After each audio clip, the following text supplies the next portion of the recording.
Ah, blah, blah, blah.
Pion, pion, pion. Darko, at your service. Your favorite left-handed bunny came back again from La Mole. La Mole. Wait a second. What the fuck with this illumination? Holy fuck. I really need better illumination right now to get the model not being doing all these weird faces. Okay, that's much better. What's up? What's up, Twitch? Hello, my beautiful chat. What was? Oh, God, I forgot how to start the stream since I've been like 2 weeks ago from here on Twitch. I don't even remember how to speak in English very well, but I'll do my best. Okay, what was it like that? Oh yeah, pion pion pion, Darko at your service. Your favorite left-handed bunny is finally here to flex a little bit about everything I bought during the convention. I'm pretty sure that you've seen already on on Twitch, on Twitter, or maybe on YouTube. If you follow me on YouTube, I did a stream last week about my experience during La Mole, the Comic Con of Mexico. It actually went a very good experience. I had a very good time during the convention, and overall, it was a place I will go again in the future. But until that happens, let's just stay with our anecdotes and our stories. And well, with all the, what was this? With all our memories, yes, that's the word, yeah. With all the memories we have of the event. But we already told everything about that on YouTube. Today's a day to flex a little bit about all the shopping we did during the mole. Wait a second. Oh, I needed to drink a little bit. Okay, today's the day to flex a little bit about everything we bought during La Mole. Yes, that's right, chat, during La Mole. I actually spent a lot of money during the event, and I don't regret at all the stuff I bought. I don't regret it at all. I spent a lot of money on a lot of freaking bullshit that probably I don't need, but who cares about that? It was fun, and I love everything I bought during the event. I actually spent, I don't know, just that I don't know if I have to spoil you right now one of the things that I bought that I love so much. Even though I haven't opened it, I don't even know if I'm gonna open it because I love how it looks. I love how it looks during on the box, and who knows, maybe I could resell it later, or I could play with it a little bit. I'm pretty sure that you will love it once I show it to you. I'm still surprised for the fact that that thing actually exists, and they were selling it during La Mole. Actually, let me go to eBay and see if they actually are already reselling that bullshit. Let me see. Uh. Oh my god, I have to see this thing. Okay, it's not that expensive actually. It's it's not that expensive yet. Okay, it actually depends more on the on the edition on or where you bought it.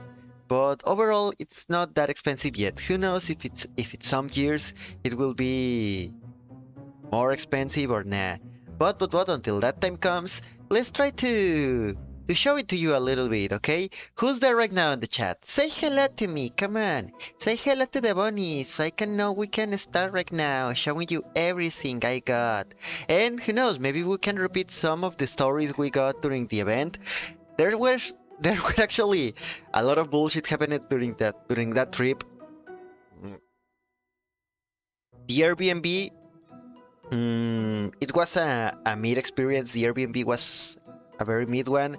The host of the Airbnb overall was a very shitty person, to be honest. We didn't like her at all as host. The convention a little bit unorganized, but overall a good convention. According to my friends, because I went with some friends, the convention was more heavy. No, more heavy, no. Was bigger this year, but more unorganized, probably because the place was extremely bigger and it wasn't that easy to organize all that. And to be honest, it actually felt like they needed more staff. The problem with the staff in the conventions is that they tend to bring organized people with the option of, oh, you will enter to the convention for free, you will not have to spend any money if you come here as a staff. But the problem with that is that everyone knows that if you go as a staff to a convention, you will not be there to enjoy the convention. You will be there to work and win like what, $30 for the freaking day, and it's not worth it, to be honest. Maybe what they need to do to get more staff and avoid all the problems they had during this year is to um actually get some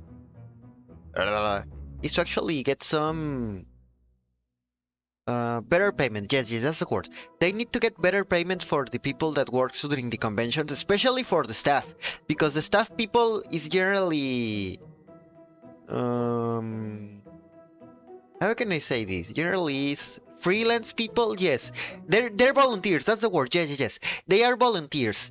They're not actual people that is contracted by all the staff of the conventions. Generally is just freelance people that volunteers himself to work during the convention and enter for free to the convention. But the problem with that also is that the convention abuses of that to not pay very well to the staff. They have to organize a convention or help the retailers or even more help the actual guest of the convention. You actually found that there were a lot of people working with the actual guest of the event, with all the artists they brought. Oh my god, they actually came with a very good artist. They brought Jim Lee and almost all the top people that works with him. They brought Alex Sinclair, they brought Scott Williams, they brought uh who else they brought? They brought someone else that works with Jim Lee, but I don't remember who else they got. Mm. I'm trying to remember who else they brought that worked with Jim Lee. Nah, I don't remember. I don't remember any other one that they brought to the convention. I think that was the dream team actually. They brought Jim Lee, they brought Scott Williams, they brought Alex Sinclair. Those are actually like the dream team because I'm pretty sure that almost all the work of Jim Lee, probably the 80% of the work of Jim Lee was inked by Scott Williams. Most of the most famous works of Jim Lee were inked by him. I think Justice League by New 52 was one of the comic books Jim Lee draw and Scott Williams inked. They also worked together on All-Star Batman and Robin the Boy Wonder. That was a very shitty comic, but a very fun comic overall. And what else? I think Alex Sinclair also worked on that comic book. And aside from that, they also worked on Superman for Tomorrow, Superman Unchained. Almost all those comic books were creations of Jim Lee. So overall, it was a good idea bringing them together. Also, I didn't know that Alex Sinclair actually knew how to speak in English. Sorry. I didn't know Alex Sinclair knew how to speak in Spanish, so I went and I shaved myself in front of him, going like, "Oh, hello, how are you? Can you sign this for me?" And he was like, "Oh, hola, mucho gusto. ¿Quieres que te lo firme?" Yo, I was almost crying because holy fuck. My own ignorance destroyed my honor and make me look like a stupid bitch. I don't know, I didn't know that he speaks in English. I thought that since he was... I don't know if he's American or Mexican, but I thought that he only knew English because you never knew, you know? You never knew when the actual guest of the conventions know your main language, but apparently he did, and I went like... Oh, hello, speaking in English to him, and he was like, "Oh, hola, ¿cómo estás?" I wanted the earth to just eat me and die in that moment. I felt so freaking bad. Why they don't have a letterbox or something where they show it to you that, "Hello, I'm Alex Sinclair," or "I'm Scott Williams," or "Hello, I'm the artist and I speak in these languages. Feel free to talk to me in any one of these." Or why the fuck he had to talk to me in Spanish? Why the fuck he couldn't speak to me in English too, so I will not feel ashamed of myself? God damn it. Uh, I still don't forget that moment. I wanna kill myself every time I remember that. Ah! Oh fuck. Wait a second. Shit. But overall, it was a good convention. The only problem was, well, the moment I ashamed myself, and also the moment I lost my cell phone, because there was a moment on the convention that I almost lost my cell phone trying to get one of the stuff I just got during the convention, and that I will show you right now in a minute. Just wait a second until I configure that. Holy fuck, I forgot that I have to But I have to change all this part of here. Let me see, where is this thing? Where is this overlay? Here it is. Bye to this overlay. Bye to this one. I have to keep moving all this stuff. Then where is this other thingy? Where is this other thing? I'm pretty sure that I have it over here. Oh fuck. I feel ashamed of everything I did during that moment. God damn it. Yeah. I guess I'll have to delete this and add a new window capture source. Let me add this thing over here. Why the fuck? This thing is not working now. This is weird. Okay, here it is. Perfect. This is much better. Now, let me put this thing down.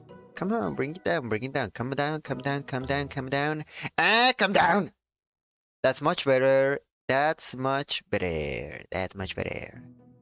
Okay, maybe I will. Yeah. Who cares? Let me put it like this. Okay, are you ready, chat, to see everything I bought during La Mole Comic Con? No, I don't think the name is La Mole Comic Con. I'm pretty sure that the name is La Mole Convention. But are you ready, people? Are you ready to see everything I bought during the convention? I hope you're ready because I love every single thing I bought during the convention. It's actually a very worthy one. You don't know how much I love the fact that I got all this during the convention, because most of this I'm pretty sure it will be so more freaking expensive once you found it on eBay or search for it outside of the convention. One of the good things about going to a convention is that if you go to the official stands of all the people, all the sellers, official sellers on the convention, not the ones that go that go there like selling their own stuff. No. I'm talking about the actual sellers like Bandai or like Sanborns and DC or Marvel. Every time you see an official stand of those editorials, if you can go to a convention, you should buy something on the official stands of the companies, because it will be at launch price instead of reselling price. And believe me, you will love those prices. You will regret if you don't buy the stuff you want during those moments, okay? You will regret if you don't buy them during the convention. I kinda regret already not getting earlier one of the stuff I wanted to get. Actually, let me put it over here, okay? Let me put it over here. Let me search for a picture of one of the things I wanted to buy during the convention, but unfortunately I couldn't before showing you everything I got, okay? Oh my god, I need to go to Google Images quickly to find all that.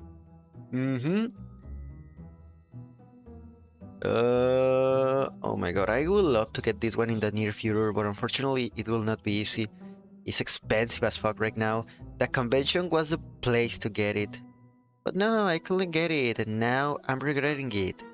Damn it, why the fuck they had to get a little of all this? Why couldn't they get more of this stuff? Let me show it to you. Let me download the picture so I can put it here on the gun visor, because unfortunately the images of Windows is not working on OBS, so I have to put all this stuff here. Wait a second. Okay, there it is. Yup, there we go. Much better. Holy shit. Wait a second. My throat.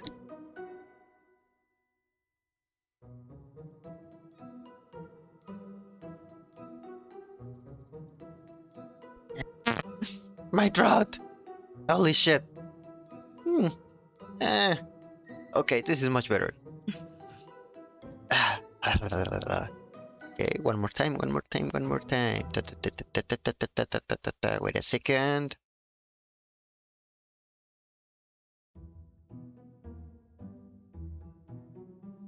That's much better. Okay, perfect.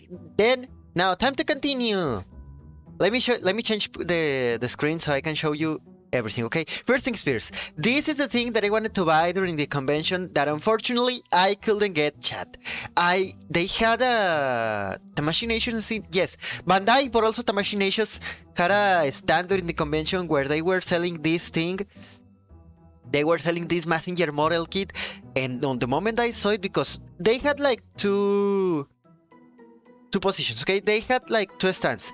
In the back, they had a demonstration, yes, they had like a demonstration of all the model kits they got to sell during the convention. Let me see if I can get a picture of how it looks, because I got a lot of pictures, chat. Let me show it to you. I show them on a stream in Spanish, but I'm pretty sure that a lot of you will not see it because you don't speak Spanish, or maybe you do. But let me show it to you. Let me show it to you. They had their let me put it here. They had their model kits, the one they were selling, displayed like this, okay? They had the model kits displayed like this on a stand on the back of the selling part. Let me show it to you quickly. Here it is. Okay. They had it like this, okay? They had it like this. Look, there is the messenger I'm telling you that I wanted. And this other one that has a funny anecdote about it. But yeah, they had all the model kits, all the figures, everything. They had everything displayed like this, okay? Everything they got, they had it displayed like this on the back. On the back, look at this. Oh, the Pokemons are so beautiful. I would love to get an Eevee someday. I haven't bought one because I don't know. I want harder model kits to build. Maybe I don't know if I would love to get one of the Eevee. Okay, I would love to get one of the Eevee, but it's not a priority for myself. But yeah, they had it displayed like this, and the problem was that the first model kit that actually sold out was this one. This one was the first freaking model kit they sold out. Of all the model kits they could have, it had to be this one, the one that sold out. You don't know how bad I felt in the moment this freaking piece of crap sold out. I wanted it so bad. On the moment I saw it, I was like, okay, this definitely is a buy. This is definitely a buy. I'm gonna go for one of these one. I'm gonna go and buy one of these, because if I don't get it here, I will never get one. And unfortunately, the stuff that happened was the second one. I didn't got one. And I'm sad. And I wanna cry. Chad, I'm sad. Please, can you help me with that? Can you please tip myself so I can buy my own messenger? I promise I will build it with you. I promise I will build it with you, chat. But I need to buy it. Please help me with that. Will you help the bunny to buy their own messenger? I'm pretty sure that you will love to help me getting it. Come on, chat. Say yes for me. Say yes for the bunny. Say yes for the bunny so I can get my own stuff. Say yes so I can get my messenger, chat. I wanna get my messenger, chat. Come on. I wanna get my messenger, chat. Say yes so I can get my messenger, okay? Say yes. Come on. Say yes. Can you say yes, please? I wanna get my messenger, chat. I need your help to get it. But okay. Overall, that's what happened with this one. The other problem was the other messenger, because I was like, I don't like that design so much. I don't know if I will buy that one, to be honest. I don't even care about that messenger. And the problem was that when the convention was almost over on the second day I went, I was like, you know what? I never got the messenger I wanted, so I guess I could buy this one.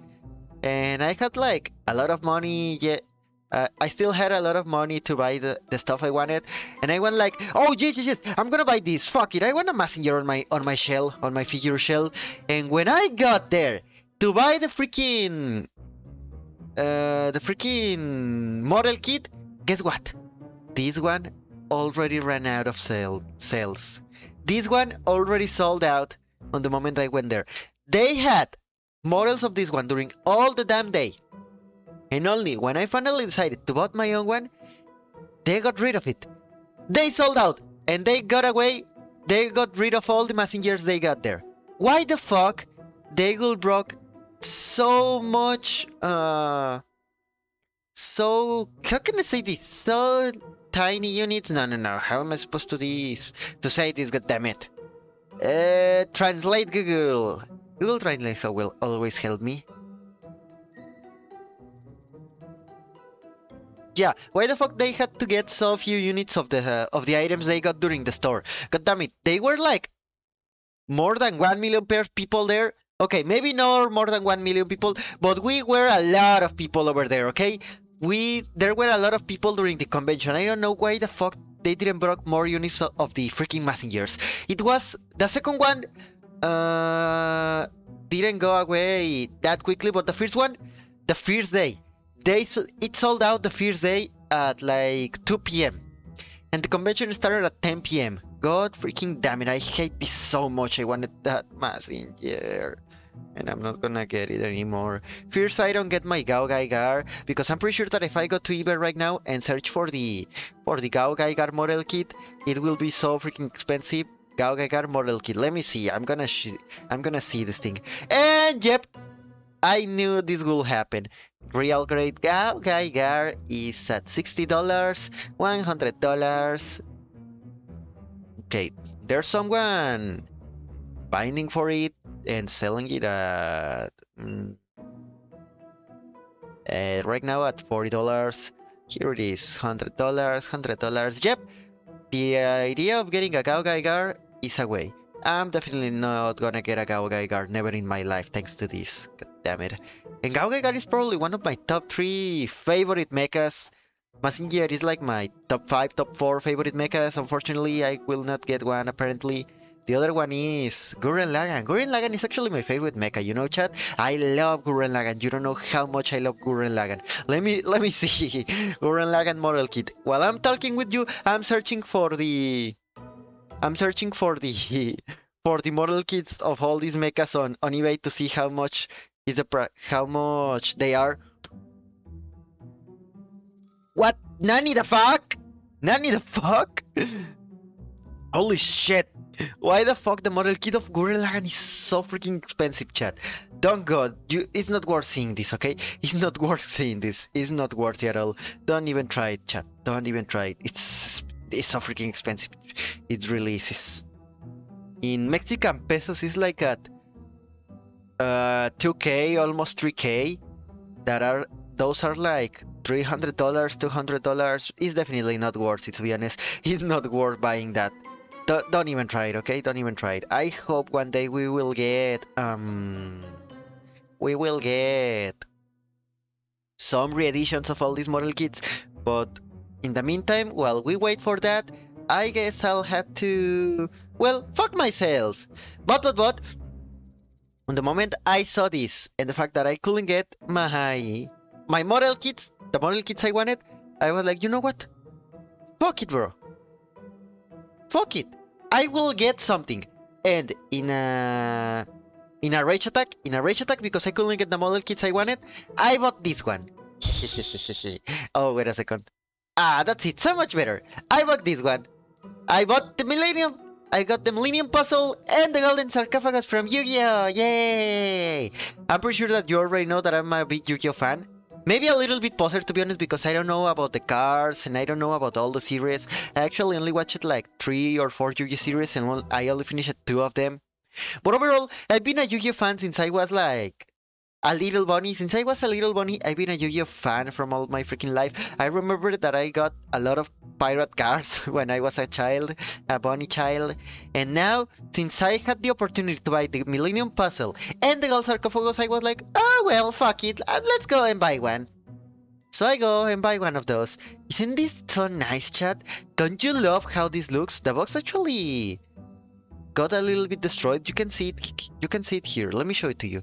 You can clearly see here that during the travel back to my town on Mama's Hole, the box got destroyed a little bit. You can see it here. But overall, the good thing is that the items inside the boxes are still as good as they should be, to be honest. That's the good part.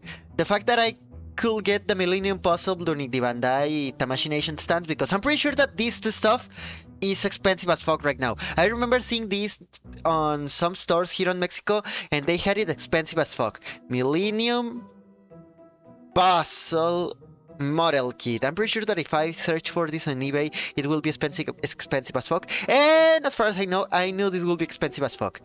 It's like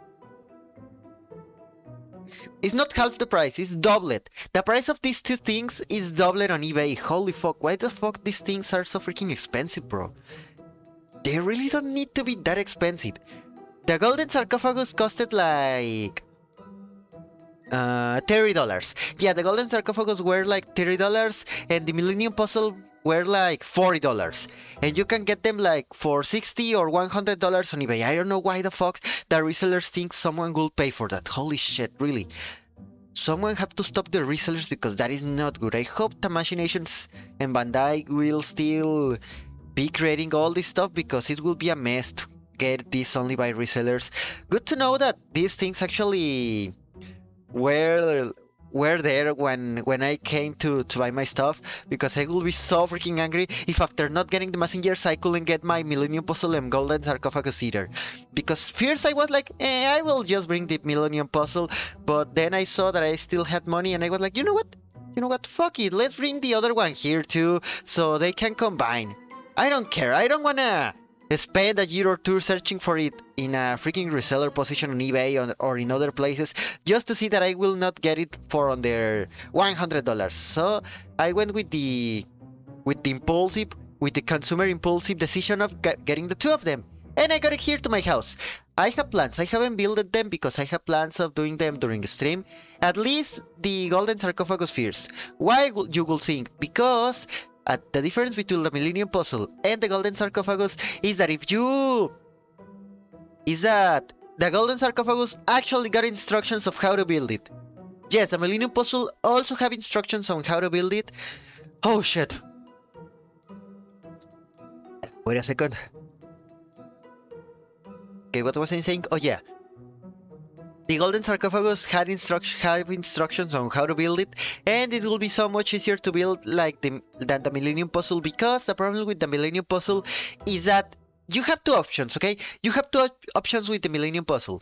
You can use the instruction manual so you don't mess the building of the Millennium Puzzle, and on the other hand, I will send you to the Shadow Realm and to North Korea. Oh, I love your message so much. Thank you for your subscription, Gil.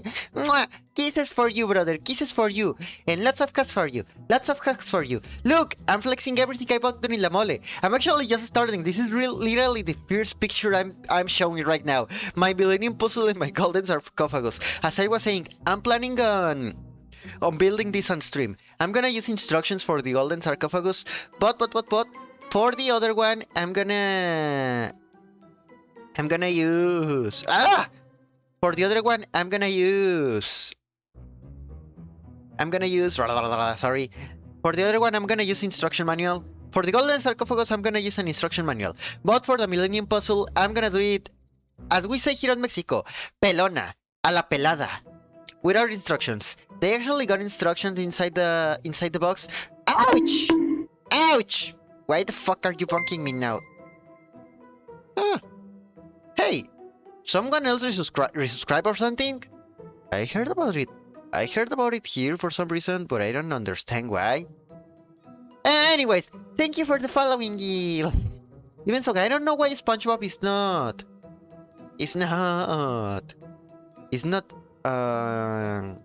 I don't understand why SpongeBob is not working, because I have a SpongeBob configured to talk to you all.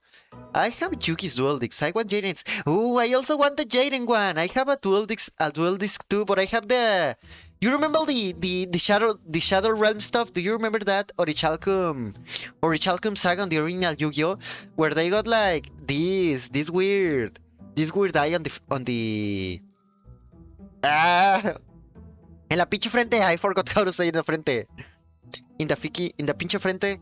Yeah, they had the eye in the freaking frente. I forgot how to say frente in the forehead. They got the eye in the forehead. Well, I have the dual disc the enemies on that arc had.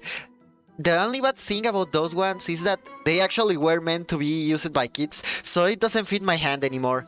That's the bad part. It doesn't fit an adult's hand, but on the other hand, I love that one. The only bad thing about that dual disc is that it's not automatized. The original one, the one that Yugi used and everyone else used it during the series, is extremely automatized.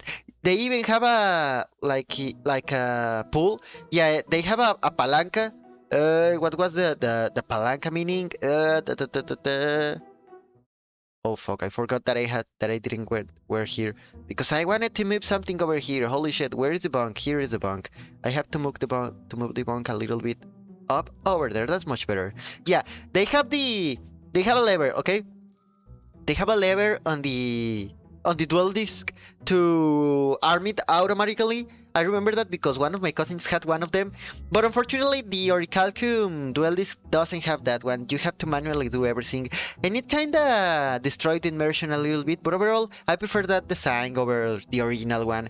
I would love to get also a Jaden one because it's red, and I love red, and I love Jaden. Jaden is my favorite Yu-Gi-Oh character of all time, so I would love to get it. Actually, I I did something while I was on the DF. Aside from La Mole, we went to La Friki Plaza, and I will show you in a minute what did I got during La Friki Plaza chat. Oh, it's Yu-Gi-Oh related to. It's Yu-Gi-Oh related to. But overall, let's keep continuing. Okay, we will get there once we get there. But overall, this was one of the first things I bought during the convention. Well, not first things. I sent you Dart's dual disc by Discord. Ooh, let me see it, let me see it, let me see it. Let me see. It's so freaking beautiful, bro. I want that one. I have that. I actually have that one, but the cheaper version. Let me see if I can get a picture of that one to show it to you. It's the one you're looking for? You get related. I'm mad. Shut the fuck up, Diego. Hella Chief Cruz, Hella Chief Cruz. Is that the one you're looking for? Not really, Gil. I'm actually. Let me show it to you. The one I have. Okay. Let me show it to you. The one I have. Darts dual disc. Hmm. Let me see if I can get it so I can show it to you here right now.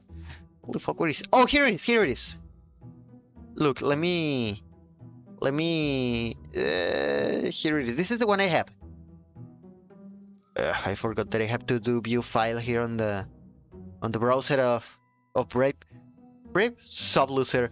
Diego, why the fuck are you so toxic? Every time you're related this, bro. Why the fuck are you so toxic, Diego? Every time, Diego, every time you came here, you're always shitting on someone or on myself. Why are you like that? Huh? Look, Gil, this is the dual disc I'm telling you. But the one you just sent me on Discord is so much more. Is so much better. Is more beautiful, to be honest. The one you just sent to me. But this one is the one I have. This one is literally a kid's toy. This one is literally a kid's toy, and this is the one I have. I would love to use this to play Yu-Gi-Oh, to be honest, even so the cards could mess up a little bit, so maybe I will have to print some pirate cards in order to avoid that thing. And also, something that I don't like, and I've never liked it about the about the Yu-Gi-Oh about the Yugi about the Yugi dual disc, this one specifically, is the fact that the difference between these ones and the ones you just sent me and the ones in the anime is that you have to put the trap and magic cards in front. Why the fuck you have to do that in front when in the anime they did it in the back of the dual disc? I never understood that. That's something that always get me on my nerves every time I played Yu-Gi-Oh when I was a child. When I was a bunny child at Mama's hole. But overall, at least now that is not a problem anymore because no one plays with dual discs anymore, unfortunately. It will be so much better to play with these things than with something else. But yeah, overall, this is the dual disc I have. Also, let me keep showing to you all the stuff that I got. Oh, this one! Yes, yes, yes. Let me see if I can rotate this a little bit. This is this is another thing I bought during the convention. I bought a Tamagotchi, chat. I bought a Grogu Tamagotchi. Look at this, it's so precious. Mwah. Oh, my precious Tamagotchi. This is so beautiful, chat. I love this Tamagotchi so much. My Grogu Tamagotchi. I get a lot of ads in your stream, so I get mad. Bro, you're subscribed. How the fuck you will get ads if you're subscribed? I don't get it. I saw Kaiba's dual disc. The blue eyes disc. Ooh, send it to me, bro. Send it to me. I wanna see it. Holy fuck, it's so freaking beautiful. When the fuck Kaiba used this? When the fuck he used this? I don't remember seeing this dual disc ever in my life. Really, I don't remember it. When did Kaiba use this? You tell me, please. I don't remember this dual disc being used in the past. Maybe it was from a movie? I don't know. Ah, capsule monsters. I forgot that that thing exists, to be honest. I totally forgot his blue eye. Oh, wait a second. Kaiba uses a blue eyes armor during capsule monsters? Let me see. Capsule monsters, Kaiba armor. I don't remember Kaiba using an armor during capsule monsters. I remember that Yugi had an armor, but I don't remember Kaiba having one. I'm actually searching for pictures of this, but I don't see it anywhere. Holy fuck, where is it? Kaiba was so freaking autistic now that I remember about him. He was like, oh, let's duel. He will be the guy that bullies a little child for not knowing how to play Yu-Gi-Oh! Fucking Kaiba, I love you, but I hate you. Oh my god. Nah, bro. I gotta be honest, I'm not finding any single picture of Kaiba armor. Yugi can wear dual what? I remember that Yugi had an armor during Capsule Monsters, but I don't remember Kaiba having one during that arc. My bad, it's not Capsule Monsters. Is the movie maybe? The Pirate of Light movie? Kaiba Dual Disc. Let me see if I can get where the fuck did Kaiba use this? Use this. Zero Kai. Oh! Oh! Oh! Oh! Oh! I see. No! No! No! I already. Yes! Yes! Yes! The Duelist of the Roses. Duelist of the Roses. Of the Roses Duel Disc. No! No! No! Let me see. Oh, I get it. He used this on a video game. Now that is now that makes more sense. Even so, let me see something. Hmm. Wasn't this also used by Kaibaman on Yu-Gi-Oh! GX? Let me see. Yes, this was also used by Kaibaman. This duel disc was used by Kaibaman during GX. Remember that there was an episode where Kaibaman battled, I think he battled Jaden. He dueled Jaden and he used this duel disc. Yes, yes, yes. This is a Kaibaman duel disc. It's so freaking beautiful. I will love once I have my own home to get a collection of dual disc. I love the dual disc. Also, for some reason, you can also have the Kaibaman disc on a Yu-Gi-Oh video game. I don't remember the video game, but holy fuck, it's so freaking beautiful. I would even love to make my own custom dual disc. I don't know, maybe I'm gonna become a Yugi-tuber with the time. Goodbye and beat Judai. He beat Jaden? As far as I remember, Jaden beat him, no? I'm pretty sure Jaden beat him. Wait a second. Then what happened once Kaibama defeated Jaden? I don't remember. What happened during that moment then? It's been a while since I saw Yu-Gi-Oh! GX, so I don't remember that good. All the stuff that happened during the show. I just remember that I freaking loved the show so much to the point that it's my favorite show ever created of Yu-Gi-Oh! And it's also one of my maybe top 5 favorite animes of all time. Yurei lost against Kaibaman. Holy fuck. I remember that there was a joke on the abridged series that I loved so much where they were like, Jaden lost? Jaden lost? Jaden lost? Everyone was freaked out for the fact that Jaden lost against someone. I don't remember who they lost against. Maybe Aster or Kaibaman. No, no, no. I already remember. It was against the brother of... It was against the brother of this guy of Cyrus. Yes, yes, yes. He lost against the brother of Cyrus. I don't know the names in Spanish, to be honest. So sorry for the, sorry, I don't know the names in Japanese because I saw Yu-Gi-Oh! GX on Spanish. So sorry for that. I only know that Jaden is Judai and that Chas Princeton, the most badass character in all anime, is Manjome Thunder. Aside from that, I don't remember the other names. I only know the names in Americanese. In Americanese. Jaden Yuki, Cyrus Truzail. But okay, aside from that, a lot of Yugi. Let's keep continuing with everything else, okay? I also bought this Mandalorian Tamagotchi. I actually never played with a Tamagotchi in my life, but I had the curiosity of how they work.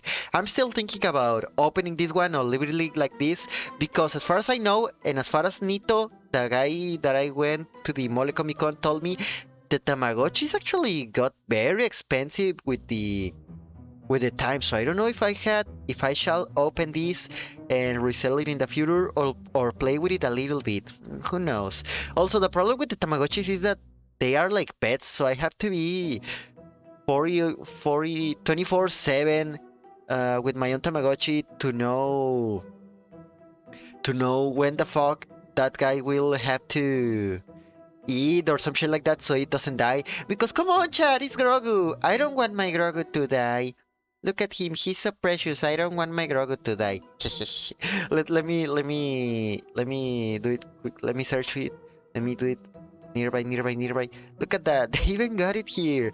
They had like two editions. This one that is blue with some white stuff there, and one that was like gray with some orange layers. I decided to buy this one because I prefer my blue Grogu. Look at that, it's so precious. I still need to think about uh turning this on and take care of my Grogu, or leaving it like that and reselling in the future, because I don't want my Grogu being dying because I will neglect him. There will be a time when I will get bored and I'll be neglecting my own Grogu. What is Grogu? For one hand, it will be a pain in the ass taking care of this little guy every single time, but on the other hand, I don't want to neglect my own Grogu. I sent you the proof that Kaibaman won. Let me see it. Kaibaman stole. Kaibaman activate. Oh, Kaibaman. Okay. Oh, that's right. I already remember what happened. But after all that, what happened? I'm pretty sure that they went away from that place easily. Wasn't Kaibaman like telling them they will they will stay there if they don't want a duel? I remember that he regretted that with the time, but I also don't remember what happened after that. What was the reason they got away from Kaibaman after Kaibaman won? He was like, "Oh yeah, we're all friends at the end of the day." Ha ha ha ha ha. Ha. That was the final part, right? That is what happened, right? Or maybe I'm just saying bullshit right now and I don't actually remember what happened. I don't know. Correct, madam. I'm still remembering that picture of Venom. Oh, I love that picture of Venom. Thank you for your existence, skill. Okay. Oh, let me keep continuing showing you everything I bought there. That says, oh, yes. This is another thing I bought during the convention. My Fire Punch box set. I remember that I saw this on a Panini store a long time ago, like a year ago. Oh shit, I spoiled the next stuff. Okay, first these things. I remember that I was like, oh, I want this Fire Punch box set because I'm a big Tatsuki Fujimoto fan. I read almost all his work. I only needed to read Fire Punch and some one shots he did before Fire Punch that I haven't read, but I will sometime. And on the moment I saw this box set like a year ago, I was like, someday you will be mine. I could get these mangas one per one, but where will be the funny on that? I love how this box set looks. Actually, some of my favorite mangas, I try to get them on a box set instead of individual volumes. I have Bakuman box set, and Bakuman is easily my favorite manga ever created. So on the moment I saw that Panini created a box set of that thing, I decided to buy it. Actually, I have a funny story with that box set because that was the first thing I bought with the reward that I got on my first one contest of comic books. First place, I got the first place, and with the money, I bought the box set of Bakuman, and after that I did a big fucking party with all my friends during that time, where we drank a lot of Kraken, a lot of Cubas, and we also celebrated the birthday of one of them. But yeah, I'm diverging, I'm tergiversando, I'm divagando. I'm going on the roots. Okay, the box set of Fire Punch. This is easily one of my favorite things. So on the first moment, actually, this is the first thing that I bought during the convention. I saw this box set and I was like, this is good. This is for me. This is definitely for me. This will go to him. So I bought it, and I didn't have plans of buying Sakamoto Days.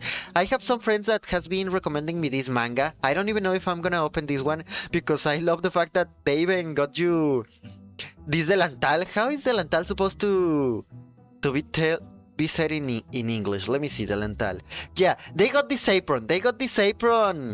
this apron of Sakamoto Days on with the first volume of the manga. So I was like, holy fuck, I want this because I'm a freaking consumer. This bunny is a freaking consumer that loves to buy stuff even so he doesn't need it. As long as they have, as long as they have special rewards or gifts inside. I could buy this type of stuff only if they got a postal or some shit like that. I did that in the past too with One Punch Man. I bought the first volume of the manga just because they got a bookmarker in it. But yeah, this one was actually one of the most original, one of the most original rewards you could get with a manga. An apron dedicated to the manga. That is easily one of the best decisions I could ever have. They got the perfect opportunity to make people buy the volume just because of the apron, and they actually succeeded because I bought one. These were the first two things I bought during the convention. Unfortunately, on the Panini standpoint, they didn't have the Dark Vader volume I needed, so I will need to get that one with a reseller, and they sold that thing in a very expensive way. I hate that, to be honest. But overall, the other thing that I bought after this was this Genshin stuff. Look at this. Holy fuck. I love Genshin Impact. You know how much I love Genshin Impact. You already watched me streaming it in the past. I'm pretty sure that you already had fun with me trying to guess the age of all the characters. And aside from that, I also bought these ones, okay? I bought these Genshin thingies. I bought this one for, or this one of Venti. Actually, I don't even know if I'm gonna open these ones because they look so freaking cute like that. But who knows? Maybe I will, maybe I don't. I'm still thinking about it. You don't have the opportunity to buy official merch all the time of Genshin Impact. I'm going for dinner. See ya, bro. See ya, bro. See ya, bro. Have a nice dinner and bring something to me, please. Okay, what was he saying? Oh, yeah. The Venti one is a phone stand. You can put the phone over there. I haven't built it yet because I haven't opened it. I don't even know if I'm gonna open it sooner or later. Maybe I will, but first I have to find a place where I can put it because I don't want to put it in the kitchen. I have another stand phone on the kitchen of Grogu, and I don't want to put this one over there because this one is acrylic and I don't want it to be messed up. I have to find a place where I can put it here on on my my desk. The problem is that I don't have I don't have space to put it, unfortunately. But who knows? Maybe in the future that will change once I have my own room. But overall, that's the first thing I bought, the Venti one. They also have a Hutao one, and what was the other one? I think the other one was from no, it wasn't from Barbara. It was from Ganju. Yeah, they got three. They got the Venti one, the Hutao one, and the Ganju one. Ganju is not my favorite character, and I was between the Venti one and the Hutao one. But I decided with the Venti one because I don't know, Venti's cute. Look at him, and I love Anemo. Anemo and Gio are my favorite elements in all the game. And also, the difference between Hutao and Venti on my account is that at least I got the weapon of Venti. So I was like, yeah, I'm gonna bring the Venti one with me. Fuck it, I'm gonna buy this one. Can you bring me one of those? And then, the other thing that I bought was this Klee apron. No, apron, no, sorry, my bad. I also bought this Klee acrylic figure.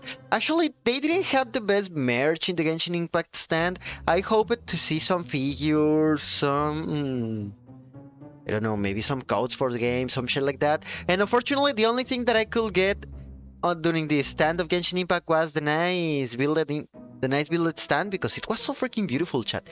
They actually did a very good job doing the stand. They even got some cardboard pictures of all the characters and some other stuff. But okay. We're flexing, okay? We're flexing. Unfortunately, they didn't got some figures or... They got keychains, but they were acrylic keychains, and I didn't like them that much. They got principally acrylic stuff. All the stuff they were selling, aside from the buttons for backpacks, were this type of stuff.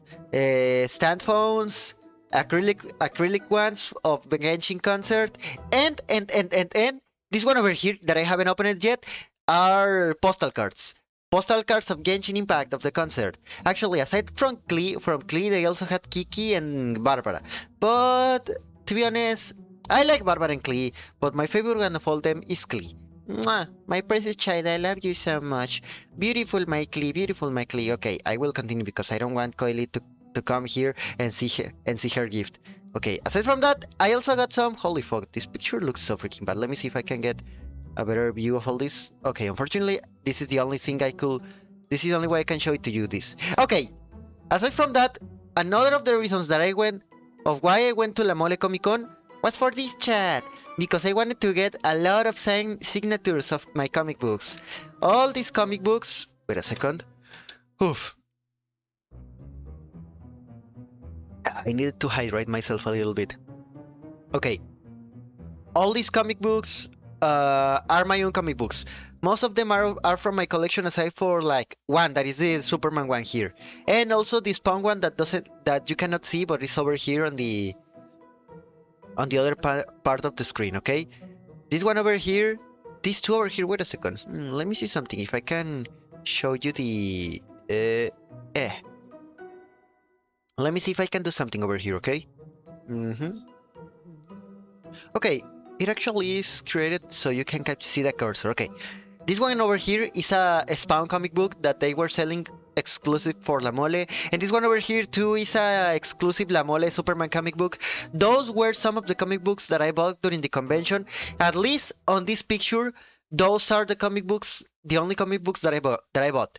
The other comic books you see here, Blackest Night, Venom, Vigilante, Sideways, Spider-Man, Inhuman, Guardians of the Galaxy, and Darth Vader, all those are my own comic books. I already bought those like a year ago. I had these ones since the moment they were released, okay?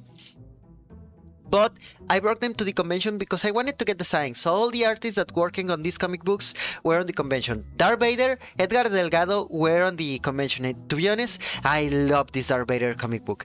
This is easily the best work Edgar Delgado could ever have during his career. This is for me his best work as colorist. It's so freaking good. I love how he colored Darth Vader on this one. And also, when I went to the Houston Dallas Comic Con, to the Houston Fan Expo, they brought San de la Rosa to it, and unfortunately I didn't have my Venom comic book there. So when I saw that he was gonna be on La Mole, I was like, holy fuck, I need to bring finally my Venom to get a sign. And I actually got the sign. In a minute I will show you the sign, okay? First things first, holy fuck, this looks so much better. This is so much perfect. First things first, okay? I also got my Inhuman and Guardians of the Galaxy signed by Marte Gracia, the colorist, that is also from my region. I love Marte Gracia and Israel Silva works. Israel Silva is the one that colored Spider-Man Ben Riley here. And these two are special for me because they are comic book artists from my region. And they are an inspiration for me because if someone like them could get into Marvel Comics, maybe someday I could also get there because it's like a dream job for me. Working on Marvel and DC Comics is my dream job, chat. More than VTubing and more than creating content, my dream job is work like a writer or letterer or both of them on these two companies. I hope one day I could get over there, but in the meantime, well, let's keep working on my own stories to see what will happen. Wait a second, okay? Let me see if I have a quick view of... Okay. This view, here it is. This is the first picture. I will show it to you. You can clearly see here that I have the Israel Silva sign over there. I hope that I will get the sign of Israel Silva on other comic books this weekend. Maybe I will get it this weekend. I hope at least to get it, to be honest. But who knows? I still have to wait and see what will happen. Okay, this one here also. You don't see it here. Maybe, let me see if I have another one. Oh, yes, there it is. Olazaba, Victor Olazaba is the inker of one of the pages of this comic book of Spawn, because this one is like a special issue of Spawn. They got like what? 300, no, 300, no, my bad over there, stupid bunny. No, they got like 3 or 4 inkers and artists on this comic book, and one of them was Victor Olabaza. And on the moment I saw that Victor Olabaza was there, I was like, okay, maybe I shall get this comic book in order to get assigned, because one of the best things I could get, or that I love when I go to a convention, is getting signs. It's getting my comic book signed. I actually went with a lot of money because I thought that maybe some of the of the writers and artists, and yeah, maybe some of the artists will ask for money in order to get the comic book signed, and thank goodness, actually, thank goodness, most of them didn't, because thanks to that, I could spend my money on a lot of stupid stuff aside from that. But yeah, this one was one of the ones. This is Inhuman, and I actually love Inhuman. You don't know how much I love Inhuman. Inhuman is easily one of my favorite comic books ever created. This one has a special place in my heart because is one of the first comic books that I read. This is one of the comic books that brought me into comic book collecting. This, alongside a Guardians of the Galaxy series by Brian Michael Bendis and Steve McNiven, were the first comic book that I collected. And this one was my favorite one during that time. I love Inhuman, and I'm a big Inhumans fan thanks to this comic book. Mwah! I love you, Inhuman, and I love you, Marta Gracia. Thank you for your signing over here. I really appreciate it. Holy fuck! Just look, just look at that. Just look at that chat.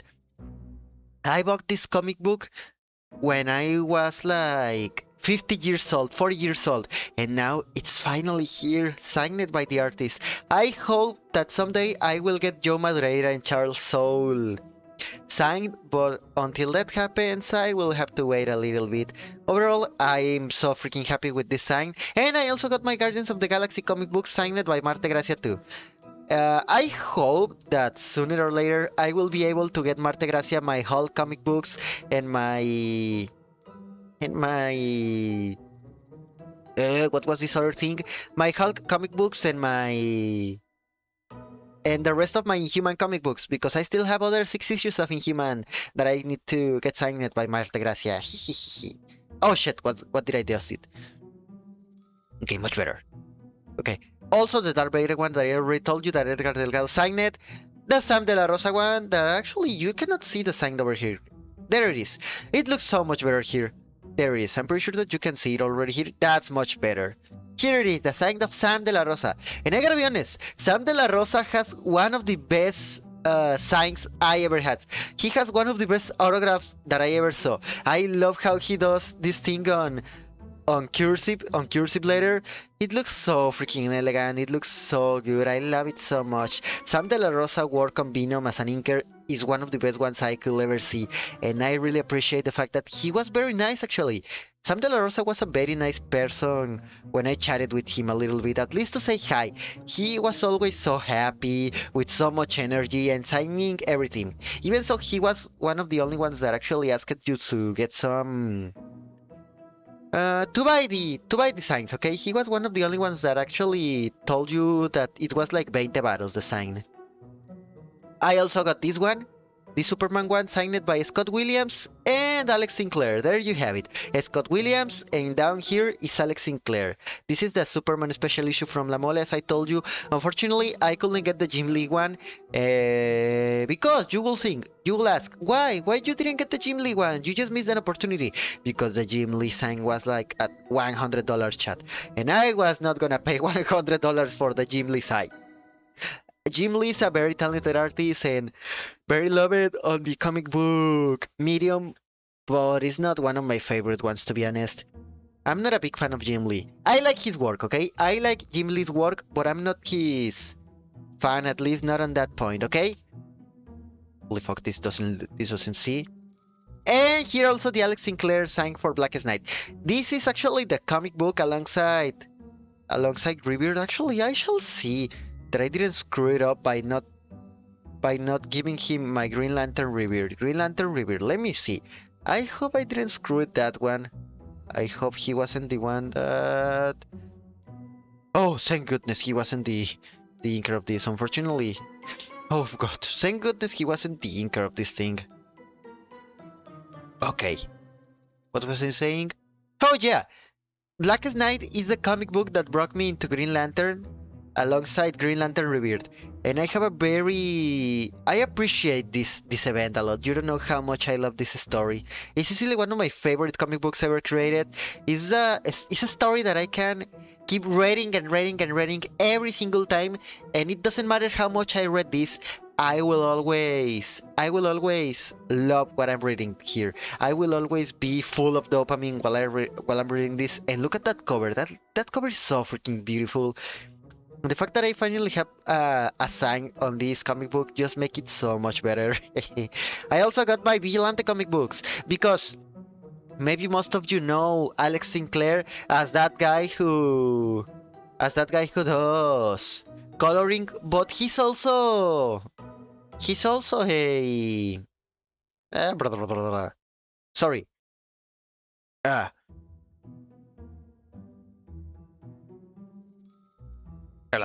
my bad. Okay, continue. He's not only a colorist, okay? He's also a comic book editor, and these first two issues of Vigilante were edited by him. So thank you, Alex Sinclair. I'm pretty sure that you're not watching this, but if some of your kids are watching this, say hi to your daddy for me. Tell him that Darko sends his. Tell him that Darko says hi, and thank you for your signs. He was a really nice guy. I loved every single moment talking with him, and to be honest, I love the fact that he actually signed this for me because this is one of my favorite comic books created by DC. This Vigilante miniseries is definitely underrated as fuck. It's so freaking underrated. Aside from that, they also got Dandirio. They got Dandirio to the convention, and holy fuck, I gotta confess that I didn't knew Dandirio was such a nice guy. I have some problem with how he thinks about superheroes and some stuff. Apparently, he said to Mark Waid in the past, but I cannot be mad at him. Dandirio is such a nice guy. He even reviewed my portfolio as a letterer and told me a lot of good tips to do better as a letterer. I love it every moment with Dandirio, and I love it more the fact that I got the opportunity to get his sign on this Sideways comic book because I'm pretty sure that no most of you don't know, but Sideways. Sorry. But Sideways is one of my favorite comics ever created. I love this comic book so freaking much. You don't know how much I love this. This is easily one of my top 10 best comic books on DC. I don't know why, but every time I remember Sideways, I remember it with so much pleasure. I really am in love with this character, and I hope I will have the opportunity to write it one day. I really do. I really hope that I will have an opportunity to bring back Sideways again because he's not getting ignored on this universe, but he's not getting any attention or focus as he should.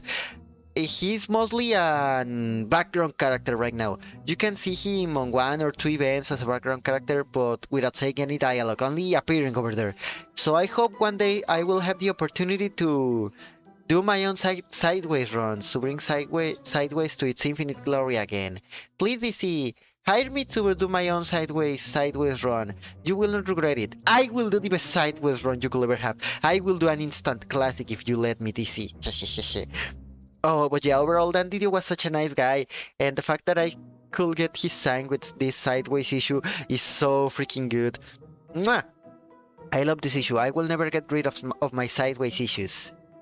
I also got this Silver Surfer Revealed one, colored by Israel Silva. I also got his sign on this one, his autograph on this one. I will try to get the rest of the Silver Surfer issues this weekend. Okay, maybe this weekend I will have the opportunity to see him again, and I will get the opportunity to get my Silver Surfer issue signed. You can see it better there. And aside from that, I also got some comic books. Okay, I know that I told you that I went principally to get signs on the artist, but I also had the opportunity to buy some comic books. I brought these Green Lantern issues, Green Lantern and Silver Surfer, two of my favorite heroes on a single comic book. That was easily something I shall get, and thank goodness I get it. This is still one of the stuff that I needed. And also, Green Lantern Emerald Knights, that was also a must buy too. Actually, I have a nice story with these Green Lantern issues because on the same stand that I got this, I got excited because I saw whatever happened to the Caped Crusaders, the two issues in floppies, and I was like, holy fuck, how much is this? I got so excited. I wanted to spend like $1,000 right now on those issues. But everything got to the shed on the moment I heard from the guy that got the issues. Oh no, these are not for sale, bro. These are mine. These are mine. These aren't for sale, bro. These are mine to buy. These are mine to get signed. These aren't for sale. Sorry for that, bro. Okay. These are. Sorry. He was like, these are not for sale, bro. These are mine. I wanna get the sign of Scott Williams and I don't know who else over this one.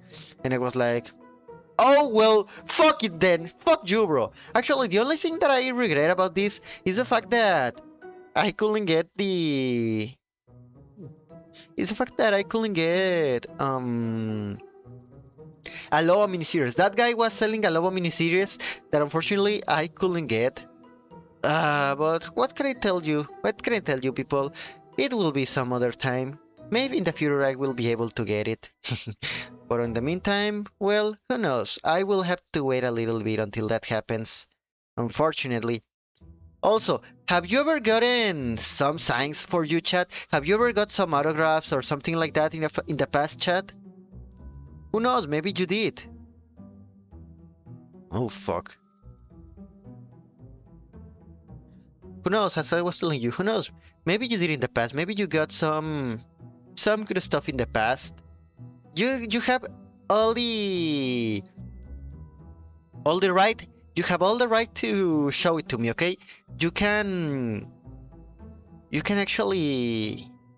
What was the thing? Oh shit! I'm dissociating so much. I need to get more sleep in the future. You can show it to me anytime you want, okay, chat?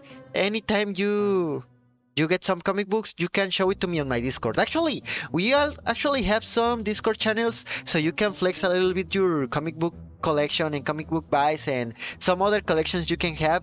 We have a Manuel that unfortunately is not here right now. Manuel tends to show the things he got on comic books and Blu-rays and all that stuff on the server. You can also do that, and maybe I will do that in the future. Who knows, chat? Who knows? But overall, the good thing is that I love the fact that we can share all that during our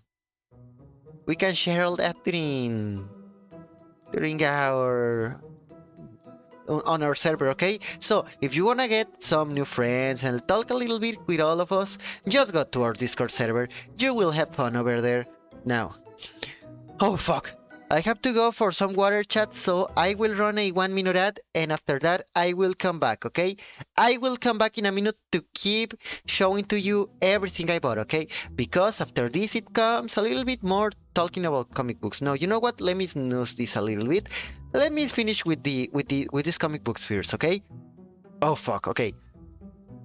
Aside from the Green Lantern ones, I also got 2 variant covers that I wanted of Deceased.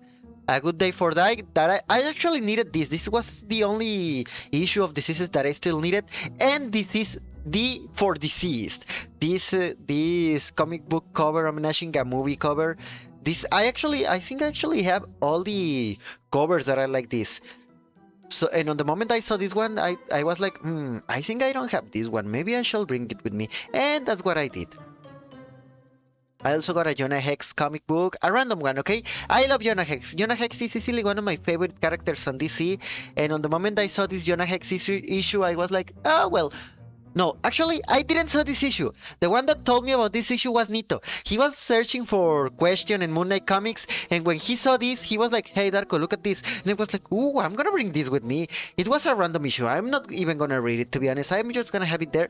But I love the fact that I could get a Jonah Hex issue. Mwah! I love my Jonah Hex comic book. I think I actually have them over here. I haven't gotten them on my boxes, unfortunately. And this Thor comic book, because it's issue 1, is by Matt Fraction. This run is not that good, but hey, I have on this Thor issue 2 of my favorite comic book characters, Silver Surfer and Thor. 2 of my favorite Marvel characters in one cover. Let's go for it. Also, on the other part of this comic book, there is a Daredevil comic book that I don't care about, to be honest.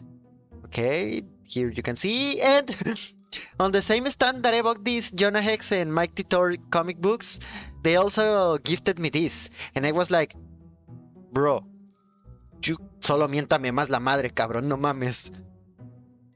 I saw that they gifted this to me. The guy that got me this was actually very nice, okay? I cannot complain about that. He got me a very good service. The guy in the stand was very nice person. But bro, please, of all the comic books you could give to me, you had to give me Youngblood, right? Just tell me that you don't like me, or just tell me to die, oh damn it. Mejor miéntame la madre, cabrón. This was like an offense. No, it actually wasn't an offense. I'm just flexing a little bit. I'm just bullshitting here a little bit, okay? But no. Yeah, it was like, bro, of all the comic books you could get for me, you actually had to get me.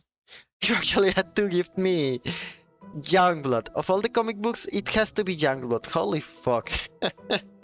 Holy fuck. But yeah, it was Youngblood. They gifted me Youngblood, so I guess I already have Youngblood on. I guess I already have Youngblood here on my. I guess I have Youngblood here. I have Youngblood here on.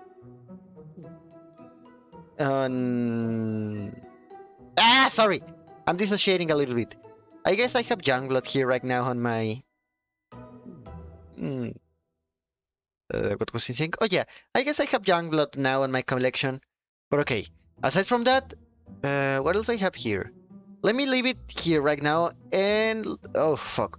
No. Let's keep continuing. I think I can keep continuing. I will go for water in a minute. First thing first, let me snooze this. Also, some other stuff that I didn't show you that I got signed was this. My 3 issues of the 80 pages of Action Comics, Detective Comics, Action Comics, Green Lantern too. Obviously, I had to do it with Green Lantern, Detective, Action Comics, and Green Lantern. Why, you will think? Why you brought these ones? No one of these cover artists were there. Well, because one of the stories inside all these stories was colored by Alex Sinclair.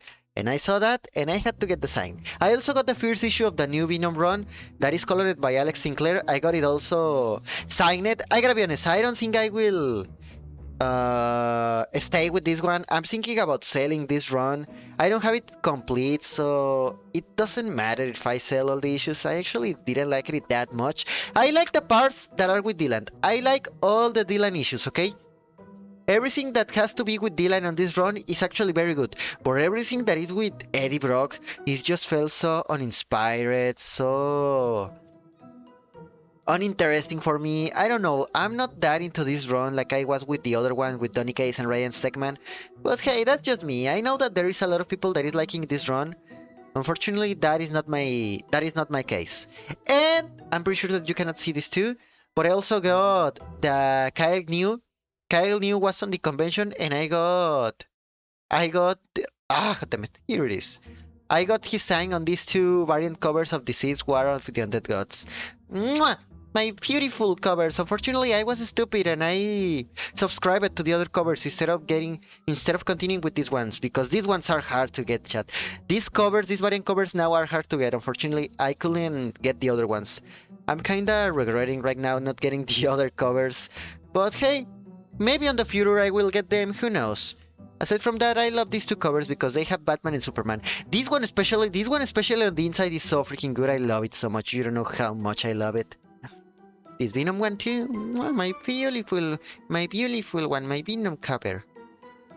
These ones that I already showed you with Alex Sinclair over there. Actually, I love this Superman cover so much. I love the art of Mike Allred. Mike Allred is one of the best artists you could get on the medium right now, to be honest. Oh fuck, okay.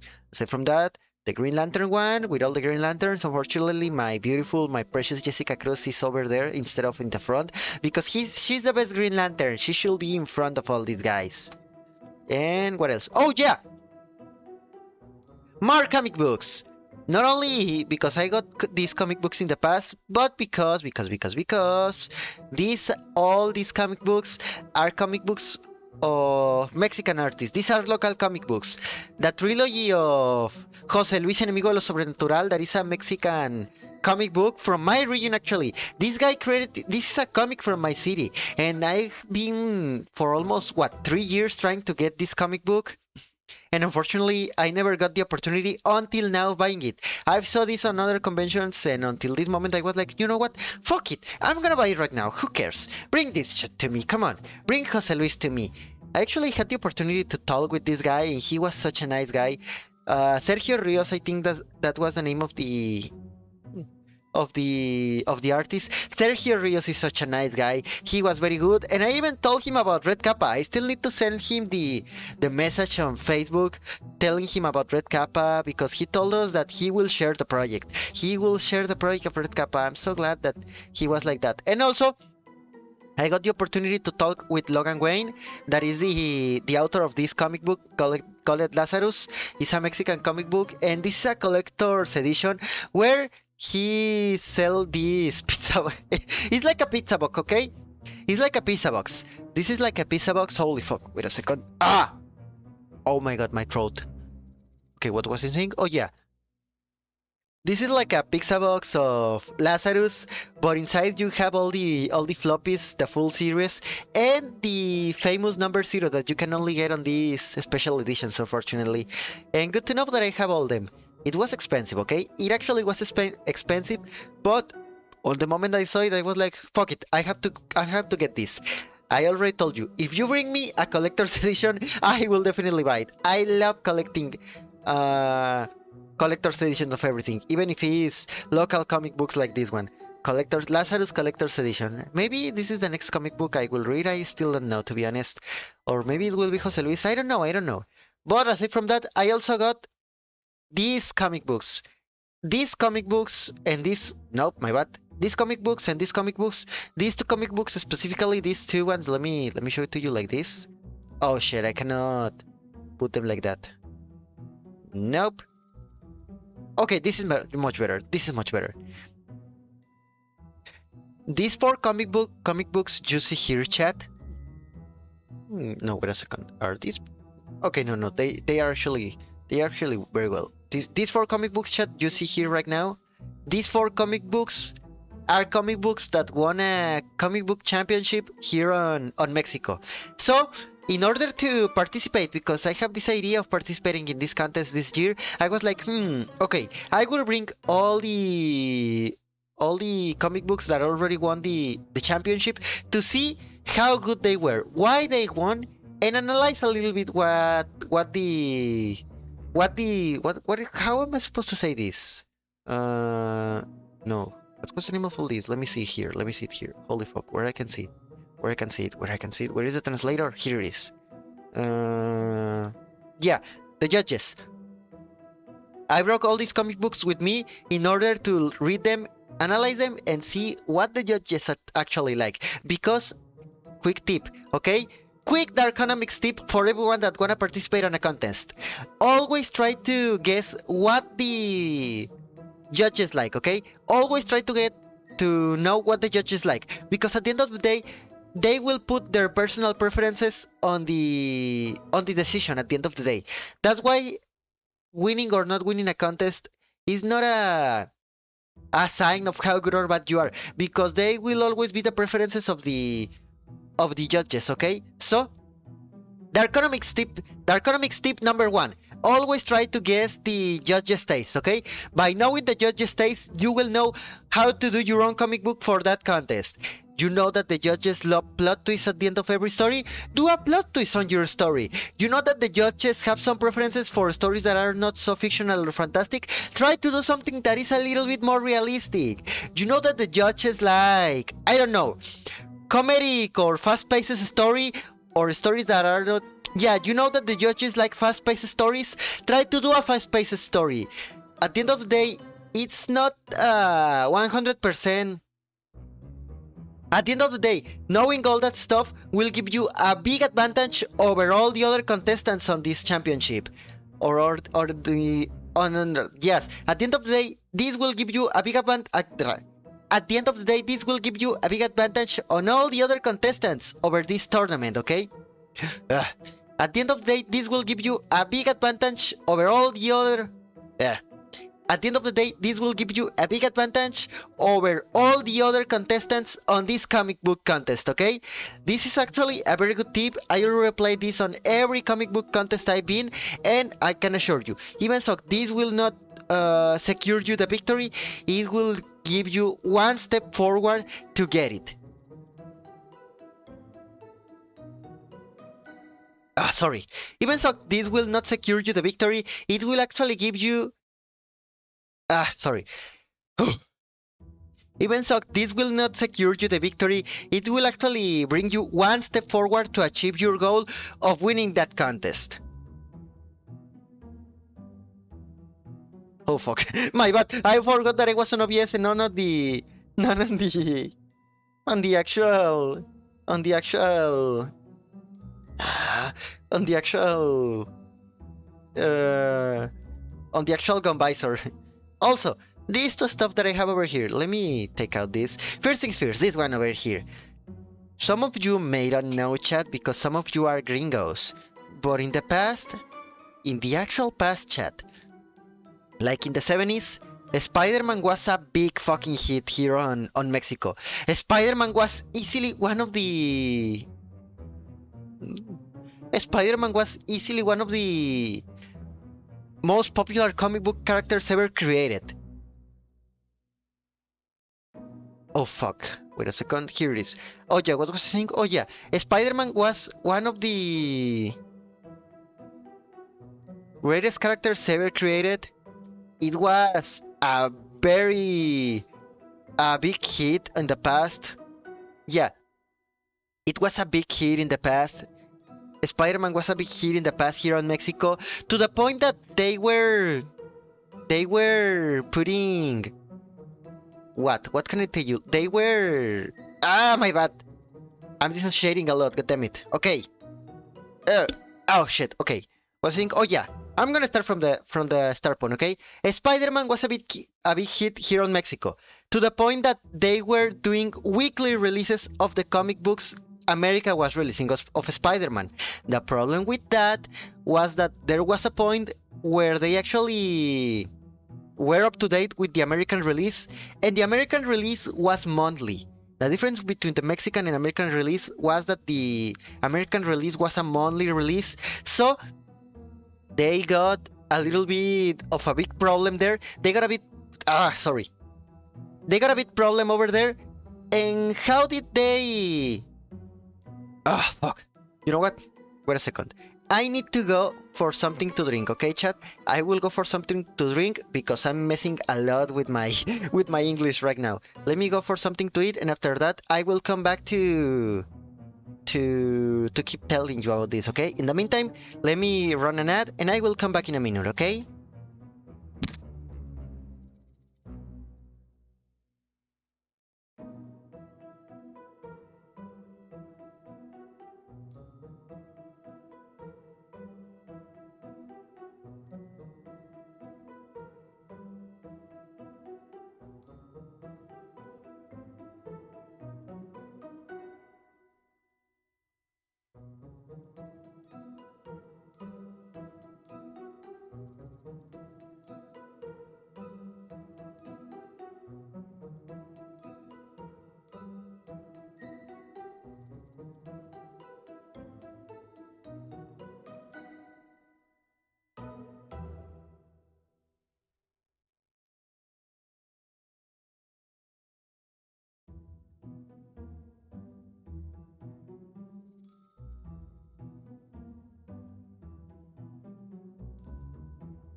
I'm back! Who's there right now? Identify yourself! Oh shit, I really needed to go for that pizza. Pizza slice and for some water. Holy shit. Oh. Oh, oof, oof. Oof. This is so freaking good. Okay, wait a second. What the fuck is happening here right now?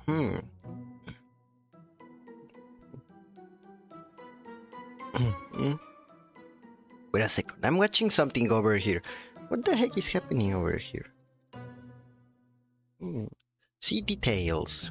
Okay, these are the details. These are the details I was seeing over here right now.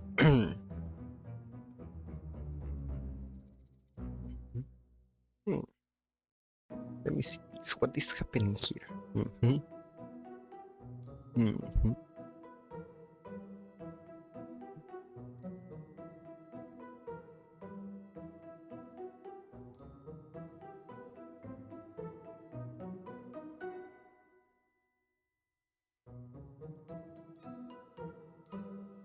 Okay, I will check this once I finish this.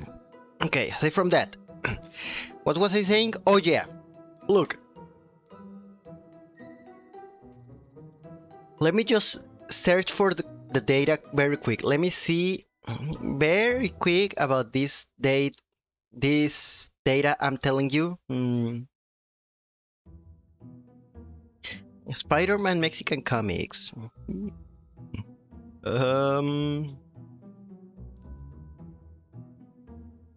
What the fuck this? Comics? Ugh, I hate the Brave browser so much. When did this? Okay, it was on the 70s. Perfect. This is what I needed. Okay. Look.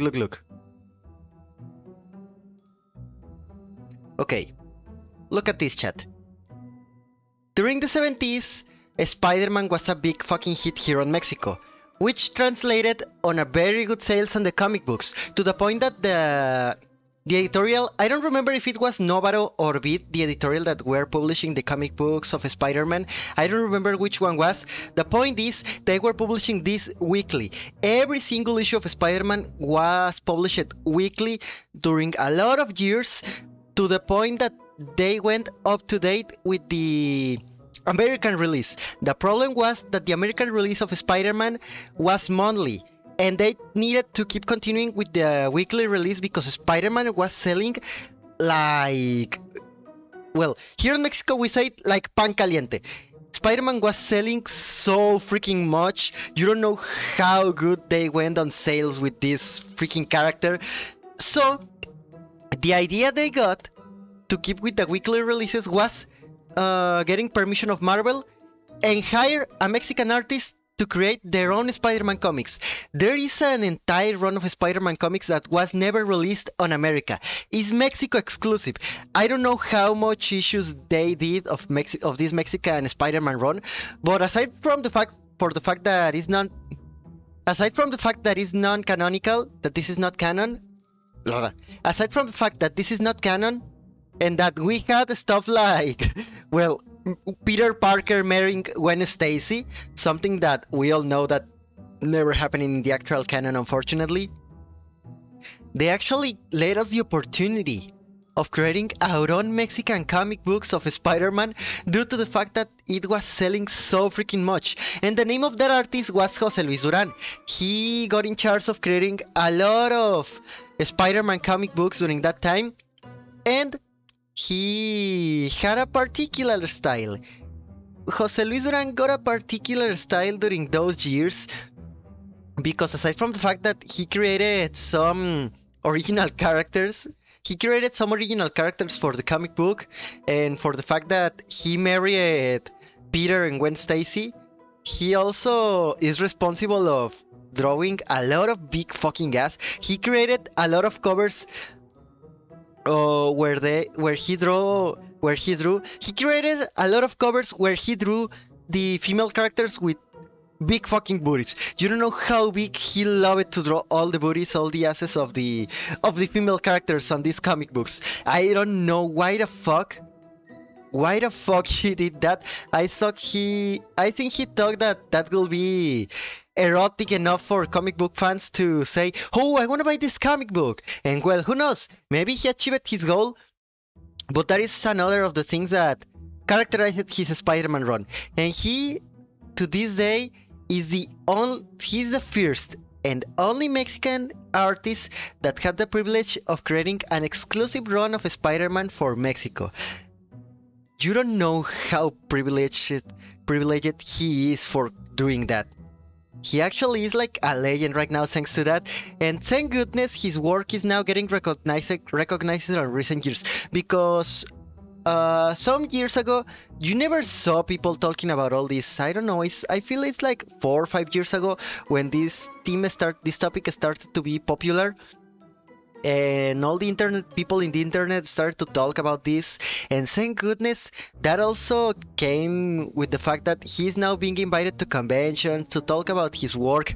Fun fact about this: he doesn't know a shit about comic books. He doesn't know a shit about comic book characters. He doesn't know a shit about Gwen Stacy or Spider-Man of all that. When you hear him talking about these characters, he talks like El Hombre Araña, but to Gwen Stacy he doesn't refer to Gwen Stacy like Gwen Stacy. He refers to Gwen Stacy as La Mona Esa, that in English will be like the girl over there, that the character there, the blondie over there. He doesn't even remember the name of the characters, but what he actually remembers very well is the dates of everything. The dates when he started to draw these comic books, the date when the first comic book was published, the date when they actually hired him to do all this. He remembers everything. If you have the opportunity to talk with him, it's very worthy to know the story behind these comic books, because he remembers all the dates. Maybe he doesn't remember the name of the characters and he doesn't know a shit about the Spider-Man lore, but who cares? He remembers the most important information about these comic books during those times, and that is values information. I actually think we need someone to record all this, because unfortunately he's an old man. He's an old man and we don't know when he will go away, unfortunately. But yeah, very nice guy, to be honest. He was a very nice guy. Unfortunately, he doesn't hear that well anymore. That's the bad part of all this. He's so old, he doesn't hear that well very much. He needed help of someone on the staff to actually know what we were talking about. But that is the bad part, okay? That is the bad part. The good part is he's still a nice artist. He's a nice person. He remembered all this.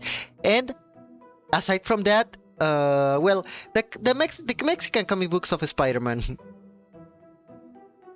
Also, from all those comic books is this nice this nice cover where Gwen Stacy and Peter Parker are getting married.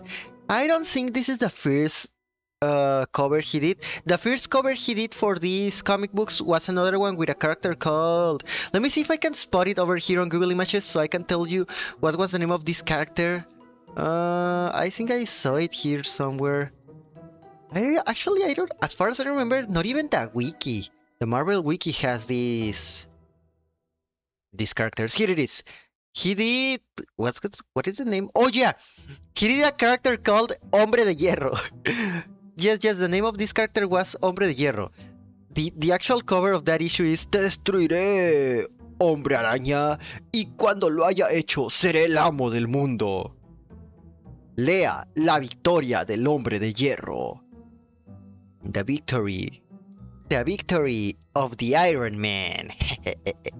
Oh my god, Jose Luis Duran is such a legend right now thanks to that. He even put a Spider-Man to fight against aliens, chat. He even put a Spider-Man to fight against aliens. You don't know how much stuff this guy did with that comic book. The fact that the comic book is not canon, the fact that all this run is not canon, is the best part, because he went extremely crazy doing a lot of freaking... shared a lot of weird ideas during this comic book run.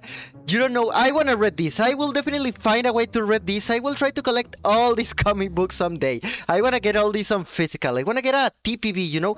I wanna get a collection of all this. I hope Marvel one day will release a TPB, a collection with all these comic books, because we really need to preserve this run of Spider-Man. Definitely the Definitely the best run ever created of Spider-Man. I'm not joking when I'm saying this. I love this so freaking much. I hope I will get this print of that. This print, okay? This print is signed and with the authenticity seal of Jose Luis Duran. I hope that I will get this seal on a mark. I want to get this market so I can put it on my shelf. Well, not on my shelf, more like here on my desk. I want to put it here on my desk or maybe on my bedroom. I still don't know where I'm gonna put it, but I still want to get this market. Aside from that, some of the covers we got on La Mole. This one was a gift to everyone that attended to La Mole at the start of the event. This Genshin Impact poster that is so freaking beautiful. I love it. Mwah! Kolei, my beloved. I love Kolei. She's one of my favorite characters in all Genshin Impact. And I love this Sumero poster they gave us to all the ones that went to the Genshin Impact stand to buy some merch. I love it so much. I love this. Oh, it's so beautiful. I want to do a playmat of Yu-Gi-Oh with this one. Sumero maybe not be my favorite region, that one is still Mondstadt, and the characters of Mondstadt are still my favorites, but I don't know, there's something on Sumero and his characters that is so relaxing to me just seeing it. I love Tignari, I love Kalei, I just needed Sino to be here now. Okay, that one. Oh shit, that's right, my heavy metal!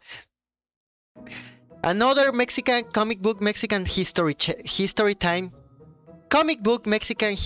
Mexican comic book history time with Dark Conejo. No. Mexican comic book history time with Darko. Let me drink water first. Okay. Look. I'm pretty sure that more than one of you already know about heavy metal. Or Metal Hurland if you're from Europe, okay? The thing with this material is that there was a time when heavy metal decided to create a Mexican version that unfortunately only lasted one issue, and is this one, Metal Pesado, heavy metal but in Spanish, and they brought a lot of Mexican artists to participate here.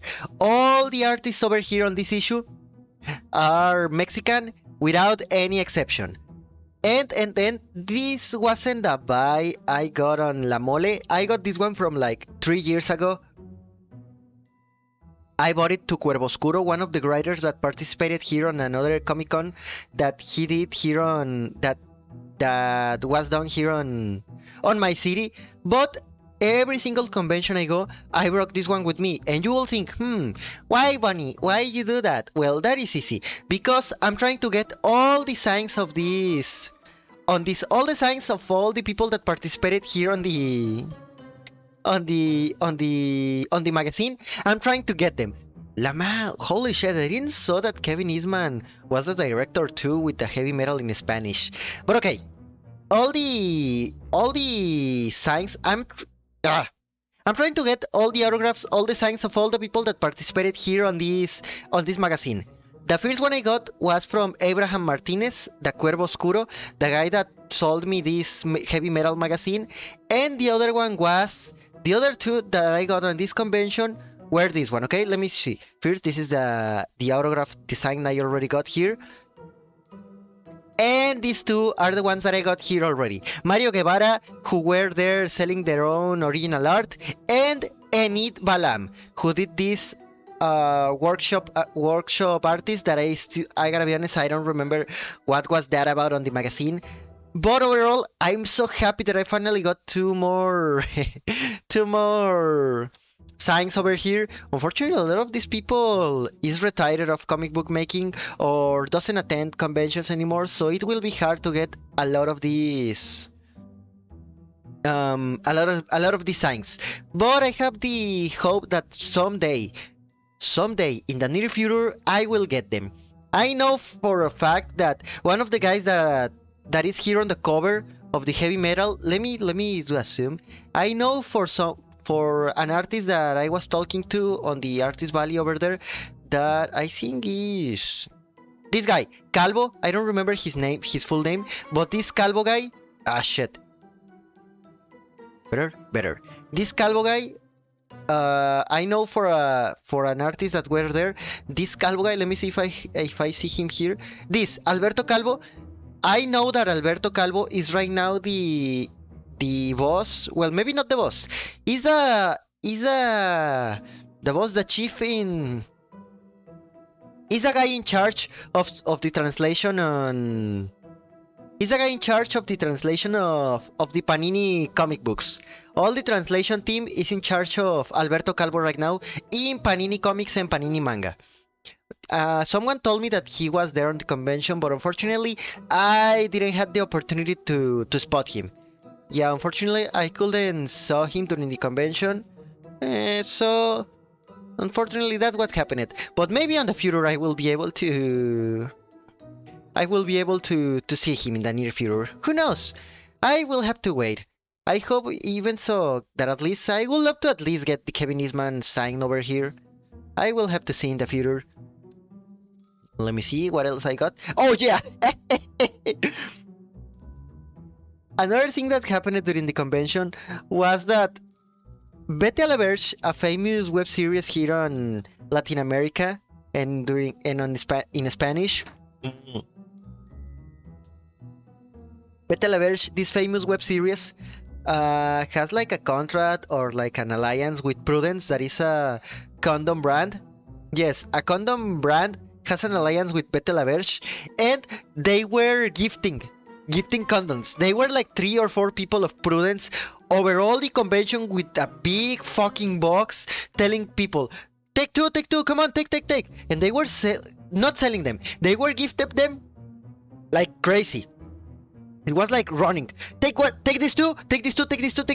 They were running. They even got the opportunity to know if you will accept them or not. They will just put them on your hand and run away of you.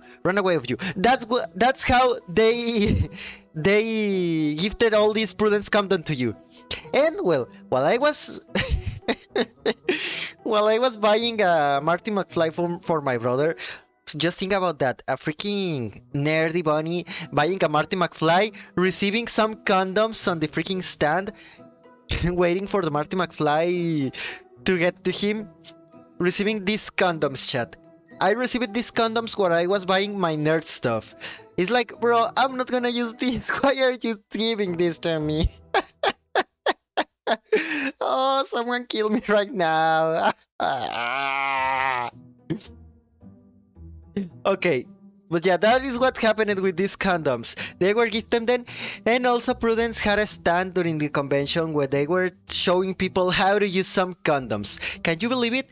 On a comic book convention, gifting condoms and telling people how to use them. It's like we're going back to high school for some reason. It feels like we're going back to high school for some reason. Oh, in a convention full of virgins, come on, it's like, who's gonna use this? I'm gonna take this and let it be there as a collection. I'm not gonna use them in all my life. Why you brought this to me, really? Why you brought this to all of us? We're nerds. We're on a comic book convention. Are you really sure that we're gonna use these? Maybe like 1 out of 100 persons on all the convention will use them, bro. Come on, put your feet on the floor. No one will use them there on the convention. Oh, someone please help us. We're a bunch of virgins on those conventions. Please, someone take our virginity. No. Okay, no. Enough with that. Very nice people, the ones that were on the botargas of Darker and Mecho Boy on the convention. Also, Nito, my beloved friend, gifted me this pin of Evangelion. Mwah. I don't know what I'm gonna do with this pin, but I love this pin so much. Also, again, the Young Blood one, because I didn't remember if I took a picture of this one. And oh yeah, not all the money was spent on the convention, okay? Not all my money were spent on my convention, okay? The other thing that I also did with the convention money was getting this stuff, okay? Another thing that I did on the DF, on the Mexico DF, on the capital of Mexico, on Mexico City, was going to a tianguis. We went to a tianguis, something like a garage sale. Yes, on America, those are the garage sales, but here we call them tianguis. We know them as tianguis. It's kind of different. It's not the same as a garage sale, but is something. It's as nearby as that. It's not the same, but it's similar. Yes, it's similar to a garage sale. The difference is that they That tianguis are a bunch of sellers with their own stand, put it over a street or on a banqueta, yes, over a street, where they start selling all this stuff during sunlight. Unfortunately, during sunlight, but some of them brought some umbrellas to take care of the sunlight. And on one of these stands, I saw this Superman Young Kent. For everyone that doesn't know, Young Kent is my favorite Superman and my favorite comic book character ever created. And the fact that I saw this one with the box destroyed was a must buy for me because they told me, give me $20, give me $20 for it. And I was like, okay, okay. There goes your $20. I spent the $20 on this one because I didn't care about the box. I only wanted the figure. And thank goodness I did it because okay, I'm not gonna say that I love this figure because for me this figure sucks. To be honest, this figure sucks. This figure is so freaking horrible.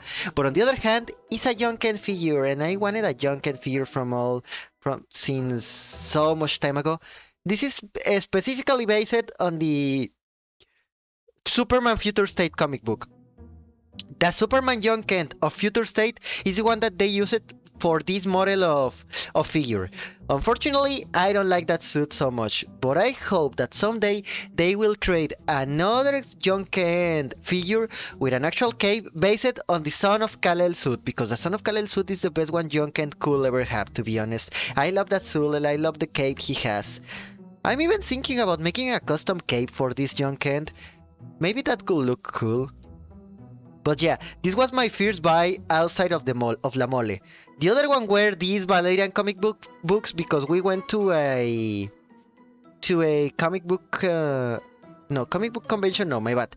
We went to a comic book shop that was nearby that same tianguis I got this John Kent. And since I went to the convention, I felt a little bit disappointed that I didn't got these Valerian comic books because I got the first two issues, the first two volumes, and the fifth volume, but I didn't have the third one and the fourth one. So unfortunately, the only thing I could do was bug them on the convention. They didn't got it because for some reason they were in a lot of stands but selling comic books. To be honest, they were stands selling comic books, but unfortunately not the comic books that I was looking for. And thank goodness I got this one. Actually, fun fact, this one was on a pack with the entire series, but the seller was such a nice person that he told me, I can sell them to you separately. And I was like, oh yeah, perfect, thank you so much. That way I didn't have to buy all the series because I already had it. I already had it, chat, I already had it. I already had 3 volumes of this one. I already needed these 2, and thank goodness the seller was such a nice person to tell me that I could buy only these ones. And aside from that, he also told me, if some of these issues is not the one you were looking for, come here again with me and I will change it for the one that is the one you still need. Oh, such a nice person. We need more sellers like that. Also, yes. Cinema! Cinema! Cinema roll! Cinema! Cinema! Cinema! Cinema! Cinema! Cinema! I love this cinema so much! It's actually a gachapon chat! Oh fuck! let me drink water.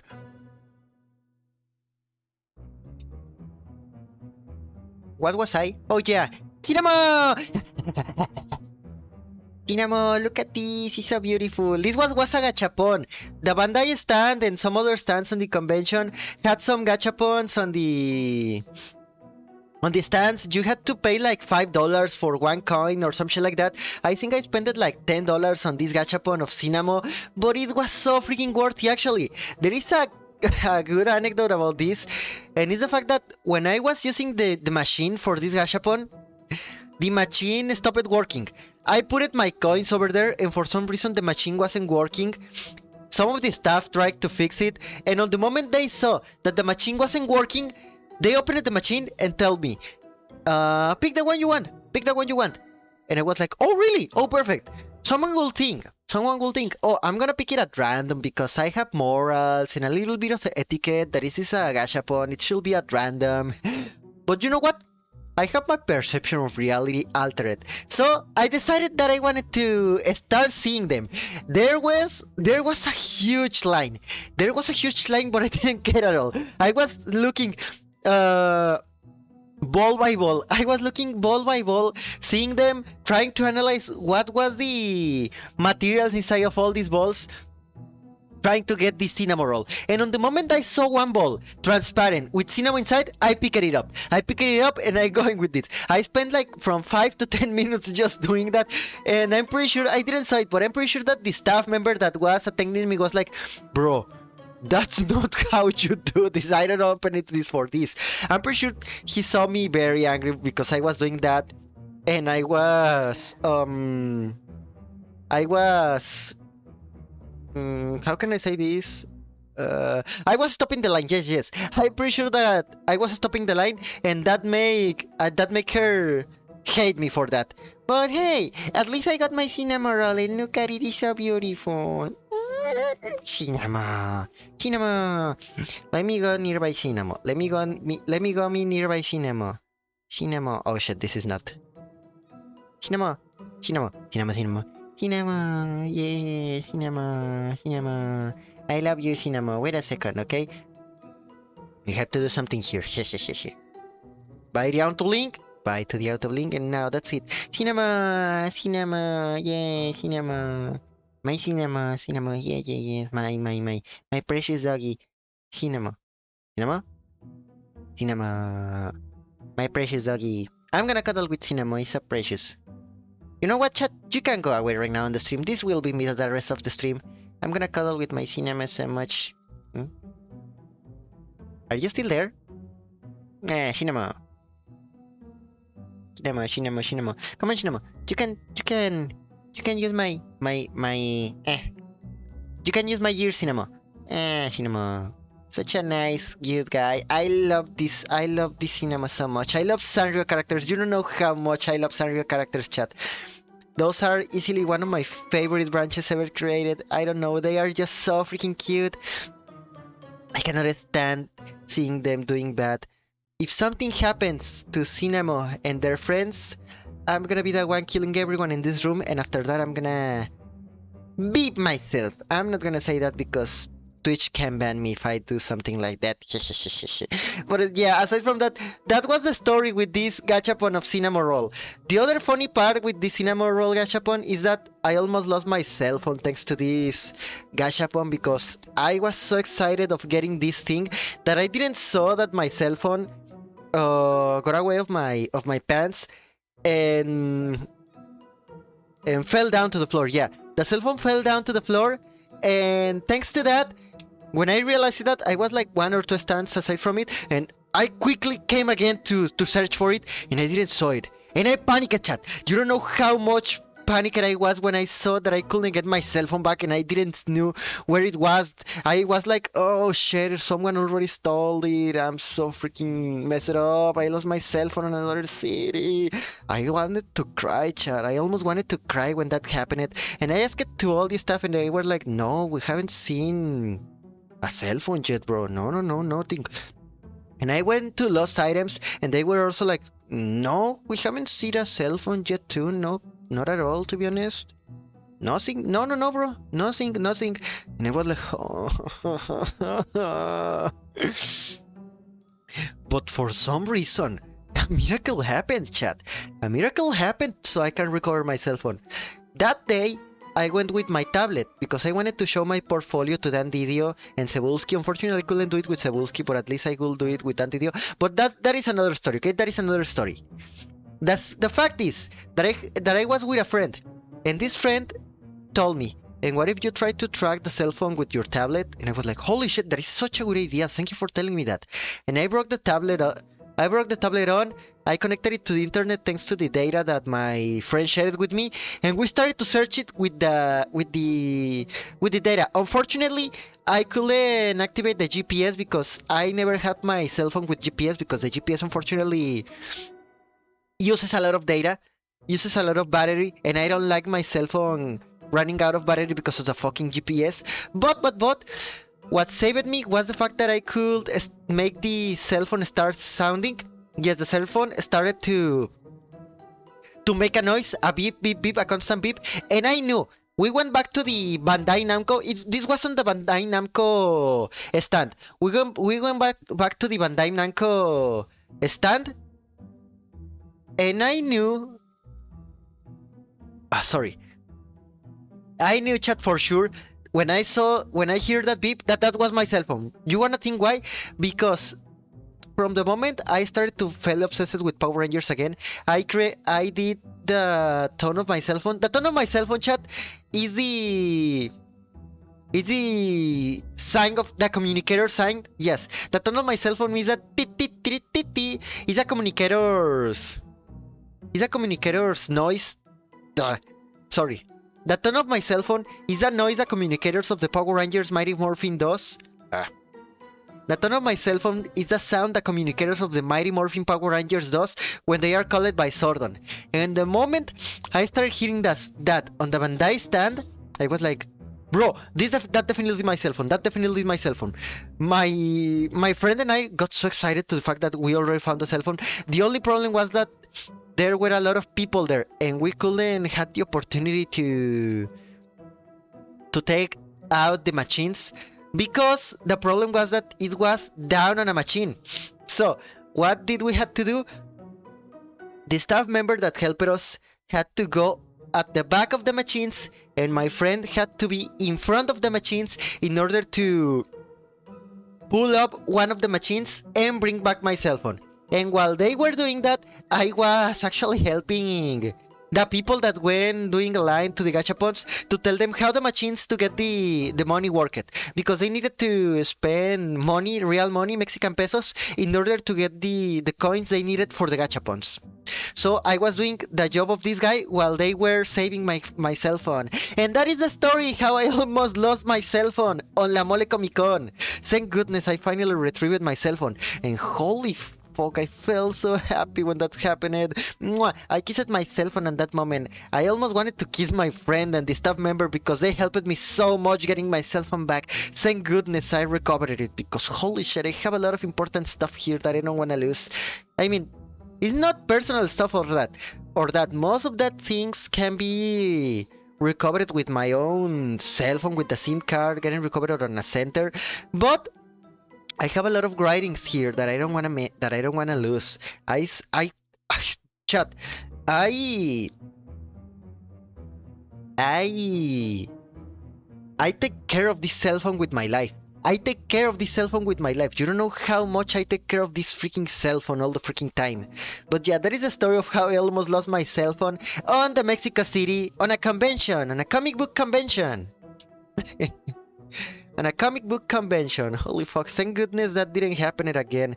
And I hope it will never happen again. I don't know. Maybe I will try to use some keychain or something for the cell phone in order to never lose it again. So every time I take it out, the cell phone will be hanging out on my arm or some shit like that. I don't know. I have to see how, because when I get excited, I tend to forget about everything else. I dissociate the reality when I get so freaking excited. And that was the problem that make it this. That is what pulled me in all this mess, unfortunately.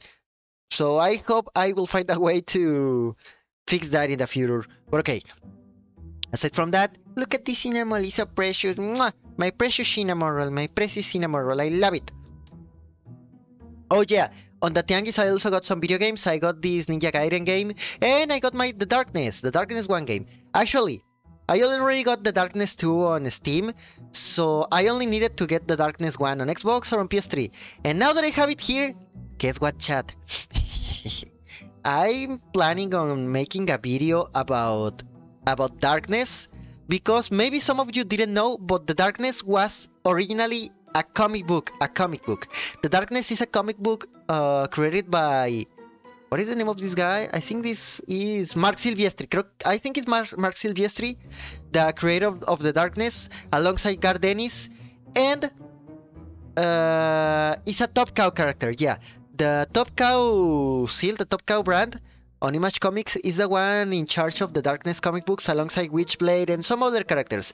And they created this video game, and each video game that I'm pretty sure that most of you know, especially the second one. I don't think the first one is that known, but the second one, as far as I know, is a very known comic book game. So I'm planning on, I don't know, I have plans with the Darkness. I want to create videos about the Darkness, and when that happens, I want to do that as a publicity to stream the Darkness video games.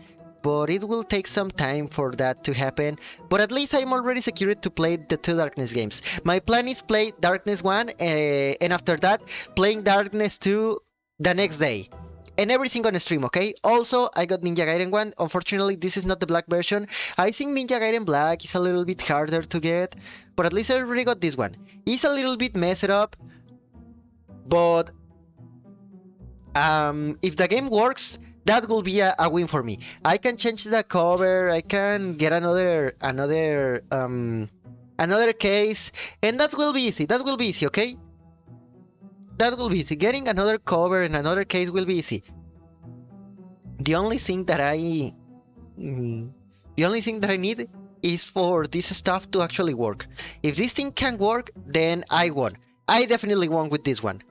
And well, maybe I didn't told you before, but I'm collecting all the Ninja Gaiden video games I can, especially the newest ones. The reboot of Ninja Gaiden is the one that I'm trying to get. It's not easy for the NES ones because those are all games, but if I can get them in the future, then I will try to get also the NES ones in the future. But in the meantime, I will stick with these ones. I will stick with these Ninja Gaiden ones, with the newest Ninja Gaidens. I already have this Ninja Gaiden one you're seeing him right now, and aside from that, I also have the trilogy, the Sigma trilogy, and what other one I already have? The Ninja Gaiden 2 original on the Xbox, and I got Razor's Edge on the Wii U, but I wanna get the versions on PS3 or Xbox 360 too. I will try to get all the Ninja Gaiden games on different consoles, to be honest. They are not that expensive, to be honest. I think the most expensive ones are maybe Black. I'm trying to see right now on eBay about Ninja Gaiden Black. Let me see, Ninja Gaiden Black Xbox. Holy shit, don't tell me they don't have Ninja Gaiden Black on... Holy fuck! Okay, Ninja Gaiden Black will be the hard one to get because I don't see it here on the... No, holy shit, chat. Holy fucking shit.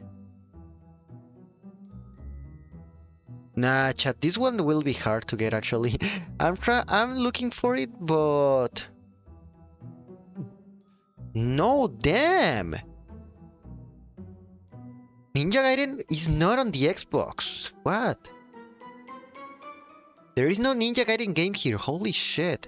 Okay, there is Ninja Gaiden, the original Ninja Gaiden, the one that I already have. But the one I'm looking for is not here. They got other ones, but they don't... Okay, here is Ninja Gaiden Black. I already saw this one. No manual needs resurfacing. Nope, this is not the one I'm looking for. Ooh, here it is, Ninja Gaiden Black. Okay, not that expensive. I think I can get it. Yes, definitely. I can definitely get this one in the future. But I will do that in the future, not right now. I also got Ninja Gaiden Jaiba. Even though it's not a very good game, I wanted to get it so I can have all the Ninja Gaiden games in my collection. But okay, aside from that, these are the 2 Xbox games I got.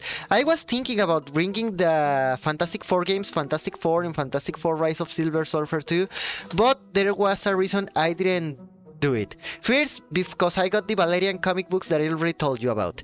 And second, because I bought this.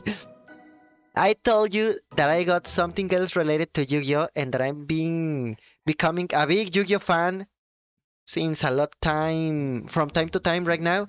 And this is the reason that I went to the DF2. I wanted to buy this, chat. I wanted to get my own Yu-Gi-Oh! Deck finally, my own IRL deck of Yu-Gi-Oh! And how did I do it? You will think, how did you got all that? How did you got your Yu-Gi-Oh! Decks? How did you do it? How did you do it, huh? Well, the question is easy. This is how I got them. We went to La Friki Plaza. Maybe some of you already heard about La Friki Plaza. That place with such a bad reputation. Yes. I'm pretty sure that all of you already heard about La Friki Plaza. That horrible place with such a bad reputation that even so is not that loved for most of the people. I like the place. It's like the perfect place for a bunny nerd like me. And thank goodness I went there because that's how I got this. This is my Super Quan deck, chat. The deck I bought during La Friki Plaza, it costed like $100, but it was totally worth it, to be honest. It was totally worth it getting... No, it didn't cost it like that. It costed like $60. Yes, that's how much it costed. It costed like $60. All the deck... Yes, all the deck costed like $60. And thank goodness I did it, because it was so freaking worthy. Just look at this deck. Mwah, my beautiful red layers. Actually, thank goodness I got the red layer, because getting the 3 copies is the hardest part when you're building a Super Quan deck. No one chat got this deck. No one got the Super Quants, understands. There were a lot of Yu-Gi-Oh stands and only one had the Super Quants. And thank goodness they had the Super Quants, because I really wanted to play these things IRL. Aside from the heroes, this is my favorite archetype. This is my favorite deck in all Yu-Gi-Oh! And I was like, well, everyone plays heroes on Yu-Gi-Oh! Everyone plays Six Samurai, everyone plays heroes. I wanna be a little bit more original and I wanna play Super Quants. Unfortunately, I was trying to get them from a lot time ago and I never got the opportunity to get my Super Quants, unfortunately, until this moment. Thank goodness most of the important cards of the Super Quant deck were there. Thank goodness they brought me the important cards of the Super Quants. Most of the Super Quants, most of the Power Rangers on the deck were at 3 points. The camp, the Magic Spell camp at 3. What other thing? The blue and the red one at 3. Unfortunately, I didn't got the white one and the alpha and the green one at 3, but at least I got a copy of them so I could play them. And the rest of it was only putting staples to the deck. I put some staples to the deck because something I like about this deck is that it's very recyclable. You can recycle materials every single time to keep using it over and over and over and over and over and over and over again. And holy fuck, it's so worth doing that. Look at that, my beautiful Super Quant. Unfortunately, there is another card that I use on Master Duel that I knew when I got this deck that is banned. It is the what is the name of this axe? It's an artifact. Yes. Axe artifact. Let me see. No, it wasn't an axe. Artifact. Yu-Gi-Oh! This artifact called Artifact Site. Yeah, the Artifact Site unfortunately right now is banned, so I couldn't buy it and put it on my deck. But hey, at least I can still use it on Master Duel. Hehehe. Oh fuck! Wait a second. Here it is. Here it is. Oh shit. Okay, yeah. I got my own Yu-Gi-Oh deck, as I was saying. Holy shit, I dissociated so hard on that. Unfortunately, I couldn't use the artifact side because it's forbidden, so I needed to use something else. I bought 2 Ashes, I bought some other staples, some other hand traps from the same archetype as the Ashe. I'm actually thinking that it was a little bit worthy buying the 3rd Ashe, but hey, who cares? I cannot unmess that thing. I bought some Raigekis too, my Monster Reborn. You cannot see that card. Let me show it to you, okay? Let's go part by part right now. I bought all my monsters that I needed for the deck. 3 red layer, 3 blue layer, 2 white layer, 1 green layer, and 1 alpha. These ones, thanks to Haru, that I don't know if he's watching the stream. Thanks to Haru. Thank you, Haru. Haru will send me the rest of the monsters I need. Thank you so much for that, Haru. Yes, really, thank you so much for that. And I also, as I told you, I got the Ogre, I got the Ashe, I got the Ghost Bell. These ones are for hand traps, principally. So I can mess against my enemy's deck. And I also got my camp, these 3 teleportation things, so I can get the blue one to the field. And my Super Quantal Alpha Pinchan, that I only need that once I get 3 Alphans, so I can bring the camp easier to the field. My Super Quantal Alpha can appeal, that I never knew how to use it. The 1-for-1 was necessary, definitely very necessary. My Pot of Avarice also. 3 Raigeki, so I can use some staples. Monster Reborn, Called by the Grave, Harpy Feeder Duster, Terraforming. 3 anti-spells, so I can mess with the Heroes deck, Solemn Judgment, Mirror Force, and the Magna Formation. These are all my my deck recipe for my actual Super Quantal deck. But when I came back to my rabbit's hole, I also got the third white layer, the third white layer I needed. And what other thing I got that I needed for this deck? I bought something else. Okay, I bought something else for this deck, but at least the important one that was my white layer is already here too. Now I only need to get the rest of the other green layer and Alphans so I can have my deck completed. And also, one of the friends that I got to La Mole with gifted me this card. Let me show it to you. He gifted me this card, chat. Oh yeah, I also have these 3 cards that I forgot to put there. These are the other cards I have there. What? They gifted me a Lightning Storm! He gifted me a Lightning Storm, chat! He gifted me a Lightning Storm. Thank goodness. Axel, if you're watching this, thank you, bro, so much. I promise you that in 2 years, we will have that stand in the mole. I promise you that we will have that stand in La Mole in 2 years. That is a promise that I do with you, bro. We will have that stand in La Mole to rock all our comic books and sell them there on La Mole. Thanks to your Lightning Storm, I'm pretty sure that I will win a lot of duels thanks to this. Thank you for that. He gifted me this Lightning Storm, chat. This card is so freaking expensive and he brought me one. Thank you, Axel. It's so beautiful. Thank you so much. And he also got me, what other thing I got there? Oh yeah, my extra deck is literally this. My extra deck is literally this, chat. My Magna Layer, my Megazords. That's basically my deck. My Megazords. I have 2 copies of each Megazord, and I don't think I need 3 copies of each of them, so I decided to only buy 2 of them. Unfortunately, I forgot to buy the Link Monster, but Haru will also send one to me once he can. Thank you for that again, Haru. Mwah. Thank you so much. And also, after doing all the changes and all that, this is how my deck ended. Oh yeah, I also bought this one, a Summoner Monk, and 2 the Trickster, the Tricky for my deck. This is the final, how my deck is right now actually. This is how my deck is actually right now. My 3 Rangers, my Tricky, my Summoner Monk. Some of my cards are now at 1 instead of at 0. I think I even got one of them retired of this, I don't know. But this is my actual deck right now of Yu-Gi-Oh! Thanks to the fact that I could get my own Yu-Gi-Oh! Deck on La Friki Plaza. The next thing I'm planning on creating is a Digimon deck. I wanna get into Digimon TCG too, but until that happens, I don't know how much time will pass. Okay. Oh yeah, some of the gachapons. These are other 2 gachapons that I got. A Kirby one. I got 2 gachapon Kirbys, but I don't have them because they were for friends. They were for friends. I gifted one for a friend during his birthday that was this weekend, and another one were for a cousin that I have that I love so much. Mwah. And she loves Kirby, so I decided to bring her a Kirby from there. And that one that you see there is this one. Look at this one, precious, beautiful. Mwah. I love Haikyuu. I really, really love Haikyuu, chat. You don't know how much I love Haikyuu.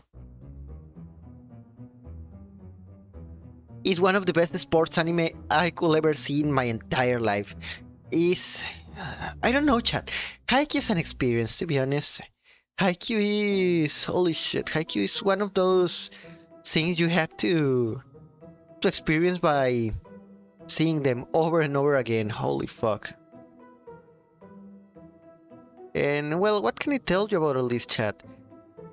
If I have to recommend you to see one anime, that one definitely is Haikyuu. Haikyuu is that anime you have to see. And this one is specifically one of the antagonists of the anime. They call him Ushiwaka, but his name is Ushihima. And there is one reason I wanted this guy. There is one reason I wanted this guy on my shelf. This gashapon of this guy on my shelf. Do you wanna try to get what reason is that one, chat? Okay, I'm gonna tell you, chat. The reason is that this guy is left-handed too. Ushihima is the only left-handed character in all Haikyuu, and that is actually one of the reasons he's so good at volleyball. He has this flashback on the anime where his father is like, please, let them keep being left-handed and play volleyball, let them keep being left-handed, because their family was surdophobic, chat. the family of Ushihima was leftiphobic and they wanted to force him to be right-handed, but his father fought for his right for being left-handed to let him be left-handed and play volleyball, because in a lot of sports, including volleyball, being left-handed is a big advantage, and volleyball is not this section. And when you see Haikyuu and you see how good this guy is, you can understand why the fuck that is something very important. That's why you never have to underestimate a left-handed person or bunny. You never have to underestimate anyone, okay? Especially if it's a left-handed one. The left-handed ones will rule the world someday. Okay, another cinnamon over there. And that's pretty much everything I bought during the convention, chat. That's all. Let me put my cinnamon over here. I prefer the picture I got of cinnamon over here.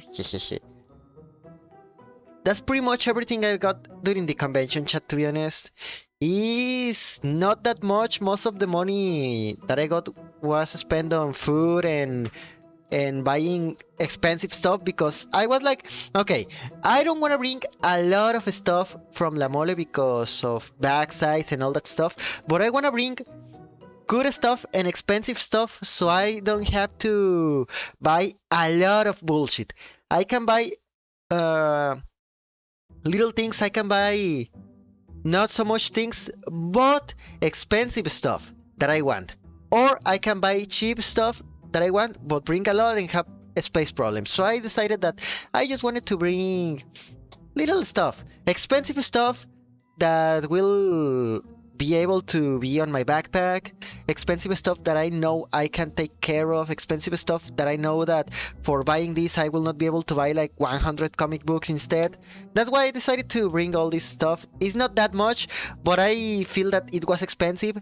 And I don't care about that, to be honest. I love the fact that I got these ones. Actually, the Yu-Gi-Oh cards that I just showed you, all the Yu-Gi-Oh deck, I had to bring it on a medical box.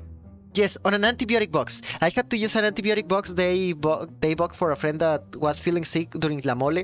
I put it all my cards there to bring them here. Oh my god. We had such a nice time over there. I hope someday I will be able to go again to La Mole with these same friends, and who knows, maybe some other friends again. I hope that one day I will be able to go back to La Mole, to be honest, chat. It definitely was a very good experience. I would love to travel again like that again, only with my friends, because before this I only did that one time. Most of the time I travel with my family, but it was a nice experience, you know? I love it traveling by myself with my friends and all that. I hope I can repeat that experience some other time in the future. But in the meantime, we will have to wait. This was all the stuff that I bought, and holy shit, it was so freaking worth it, to be honest. I don't know. Tell me, chat. Tell me, chat. Of all the stuff that I showed you, which one is your favorite? You have some favorite stuff that I just showed you? Of all the stuff that I showed you, which one was your favorite? Which one you say, ooh, I would love to... I would love to... I would love to... how is it? I would love to steal this from your house, bro. I would love to go and steal this from your house. Bring it to me. Give it to me. Give it to me, Bunny. I'm gonna say to you, no, I'm not gonna give it to you. You will have to come here and bring yourself up to. You will have to try to steal it from me, because I'm not gonna let you that easy. What was your favorite one? Of all these, chat, which one was your favorite one? Huh? Which one was your favorite one, chat? You like it, this one? You like it, my cinema roll? Or maybe you like it some other stuff over there, hmm? What other stuff you like it of all the stuff I just bought, chat? Tell me in the comments so I can see it. See it there, chat. Hehehe. Yum yum yum yum yum yum yum yum yum yum yum yum. Oh fuck, I need to drink more of this. Wait a second. Let me see over here. Let me see over here the chat. Here is the chat. Which one was your favorite, chat, of all the stuff that I got? Maybe it's the cinnamon roll. Definitely my favorite one is the cinnamon roll and the millennium puzzle. I gotta be honest, I'm so excited. I love building model kits, even though they are a little bit expensive. I try to get some of them from time to time to build them. And now that I'm doing these streams, maybe I will do this on the stream. Maybe not all of them, but at least one or two of my model kits will be built here on the stream. I have an idea of doing the Yu-Gi-Oh one without instructions. The Millennium Puzzle will definitely go without instructions, and I'm gonna do it on a just chatting stream over here with you. But the other ones, the sarcophagus, I will use instructions for that one, but I'm also gonna do it on stream. Maybe I will do that on a Spanish stream. But that will have to wait a little bit, okay? In the meantime, I think I'm gonna close the stream for today, chat. Thank you for everyone being here. Thank you for let me flex with you all the stuff that I bought. And well, what else I can tell you, chat? There is only one way I can say goodbye. But first things first, let me see if there is no one right now doing stream. Maybe we could raid someone right now. Let me see. Who is? Who is doing a stream right now? Okay. Oh, Mabe is doing streams. Yes, I forgot about Mabe. Let me do a raid to Mabe. Let's raid Mabe, okay? Let's go and raid Mabe. Wait a second, chat. Wait a second, okay? Let me go. Where is the raid option? Here it is. Raid channel. Where is El Mabe? The Mabe. Where is Mabe? Nope, it's not like El Mabe. It's Mabe Rip. Okay, Mabe is doing an stream. Okay, chat. Wait here for me. We will go and raid Mabe right now, okay? This is Dark Conejo, and This is Darko, and I can just say one more thing. Hasta la vista, babies! Lamau, I have to wait for this raid. I forgot about that. Okay, let's wait. This is Dark Conejo, and hasta la vista, babies! Estuvo bien feo. ¿En dónde? Cuando comenzó la segunda temporada con lo de Rengoku, básicamente todo el arco del tren infinito lo volvieron a hacer. Ah, sí, pero fue porque es como el Goku Super, que nos sacan la película y luego vuelven a sacar toda la serie con relleno. Pero salieron con sus cosas. Y mira, ay, Darko nos hizo un raid. Muchas gracias, Darko. ¿Cómo estás? Buenas noches. ¿Vienes de transmisión? Me pareció que había sonado ahí el aviso del Twitch hace rato, pero pues, no sé si era la transmisión en inglés o no me quiero meter en ese aspecto. Pero ¿cómo estás? Espero que te encuentres muy bien. Gracias por ese raid que nos ayuda mucho y nos hace muy felices. Ahorita estamos hablando o dando opiniones previas sobre los animes que van a estrenarse en esta siguiente temporada según los japoneses. Y ahí está el Darko. No vale madre la película de Kimetsu ahora que existe la segunda temporada. No vi. ¿O al revés? Yo creo que es un poquito más. Bueno, yo prefiero decir que es al revés. Prefiero pensar que la temporada es innecesaria, todo ese arco. Solo importa el primer episodio, luego te saltas a la película y ya luego te vas con lo que no se adaptó en cinta. Porque para mí la película es aburrida. La serie también lo es.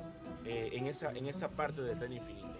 Lo único bueno de la de esa película de Rengoku es justamente la pelea y el cierre. Yo nada más necesito ver un resumen cortito de cómo empieza y luego se van directo a la pelea, por favor, porque lo demás no importa, es aburrido. La neta, la película de Kimetsu no Yaiba es aburrida. Es aburrida. No pienso cambiar de opinión. Tal vez, pero no pienso cambiar de opinión. ¿A ti sí te gustó mucho la película de principio a fin? No para decir de que, sí, la mejor película de todos los tiempos, pero está entretenida, cumple con lo que es. Digo, no te muestra nada que no vas a esperar. Yo no esperaba aburrirme. Y me aburrí. Tú te aburres con cosas.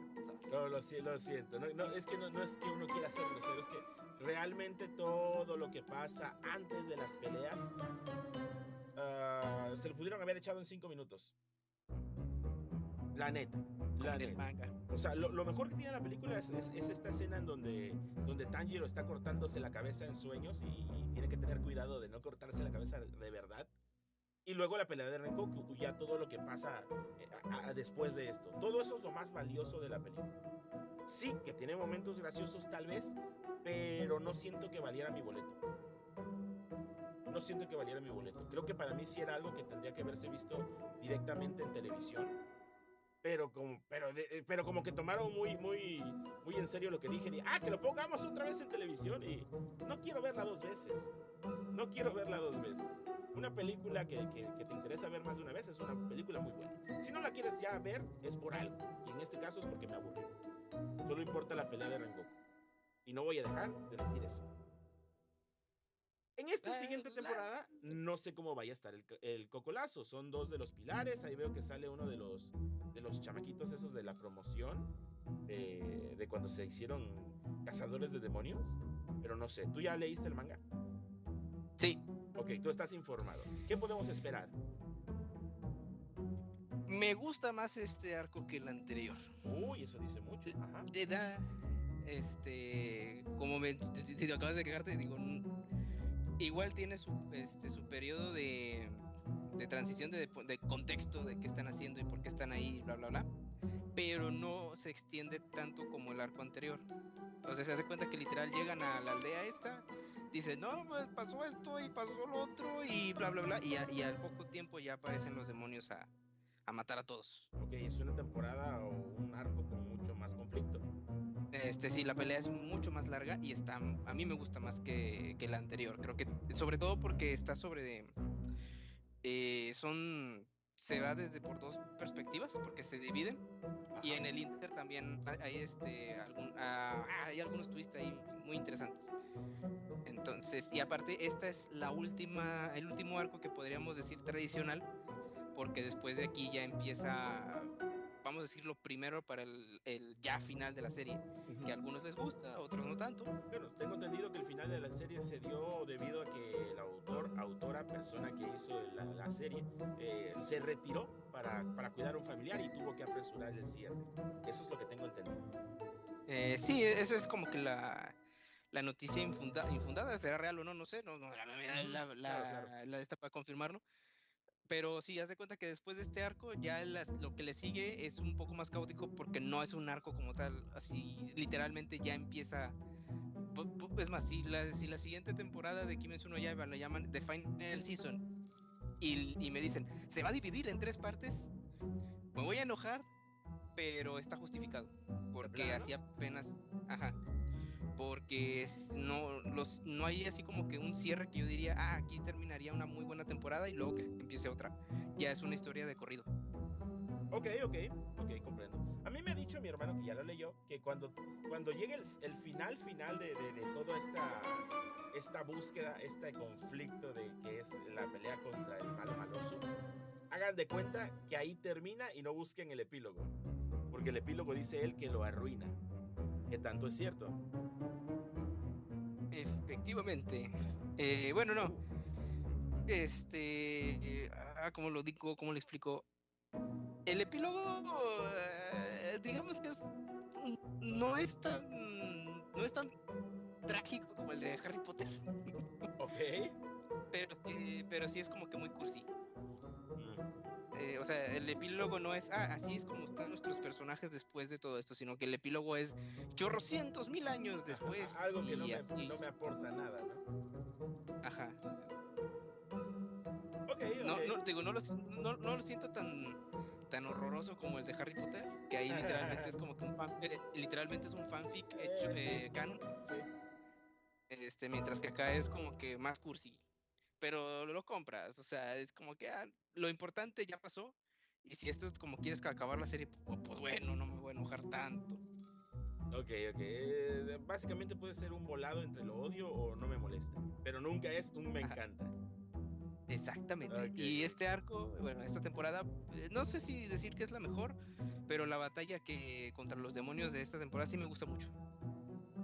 Ok, perfecto. Y no estuvo mal la acción, así que si va para mejor, eso es bueno, eso me alegra. Darko nos dice, sí, estaba en transmisión, presumiendo lo que compré en la mole. Dice ahí Mie, pero supongo que es un error de dedito, pero sé que es de la mole. Justamente habías dicho que lo ibas a mostrar. No olviden visitar al Darko, aunque no sé si es que el problema de decir que visiten a Darko es que saben inglés, porque Darko es bilingüe y pues ahí tienen que adaptarse a sus streams. Google Translator. ¿De voz? Darko dice... Son vídeos. Todo bien empresario con las nachas adoloridas. No, no voy a preguntar, pero eso explicaría cómo fuiste a la mole. Perdóname, perdóname. No me digas así que me sonrojo, dice el empresario. Ay, ay, qué bonito. Quiero decir, yo también prefiero la película, dice Darko, pero no encuentro razón para hacer películas, para seguir adaptando el manga. Si van luego a repetirlo en anime, estoy totalmente de acuerdo. Mejor directamente háganlo en el anime. Estiras el chicle, estiras el chicle. Sí, estirar, exprimir esa es la cada razón. centavo. Es lo que están Esa es haciendo. la razón. Esa es la razón. O sea, ¿te gusta o no? No me importa. Esa es la razón. Sigue vendiendo, la gente va y gasta dinero en eso. Sí. Ni modo.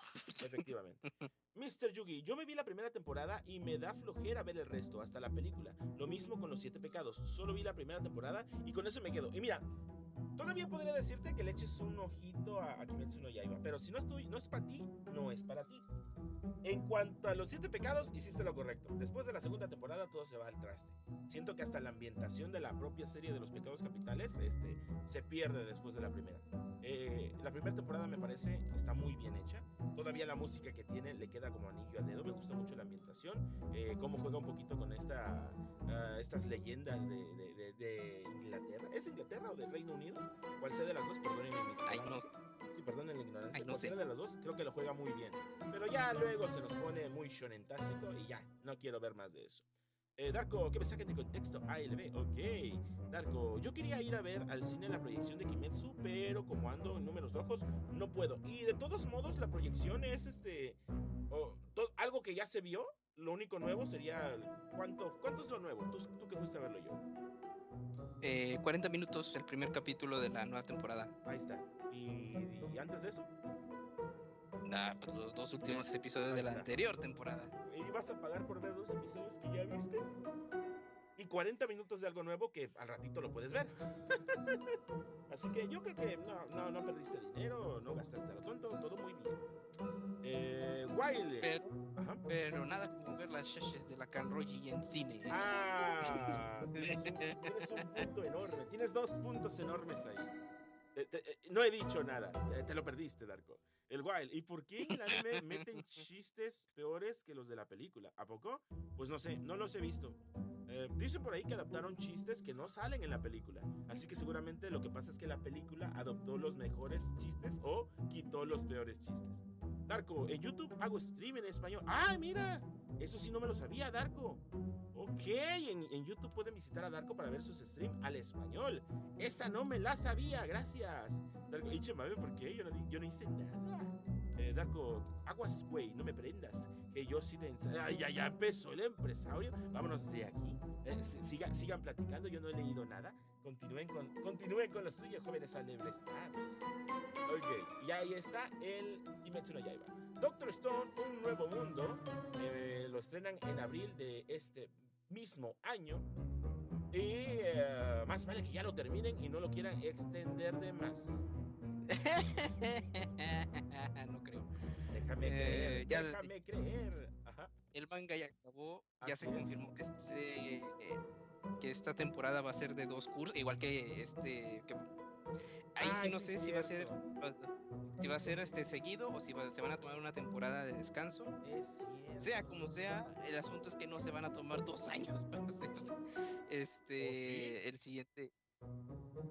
No, porque ajá.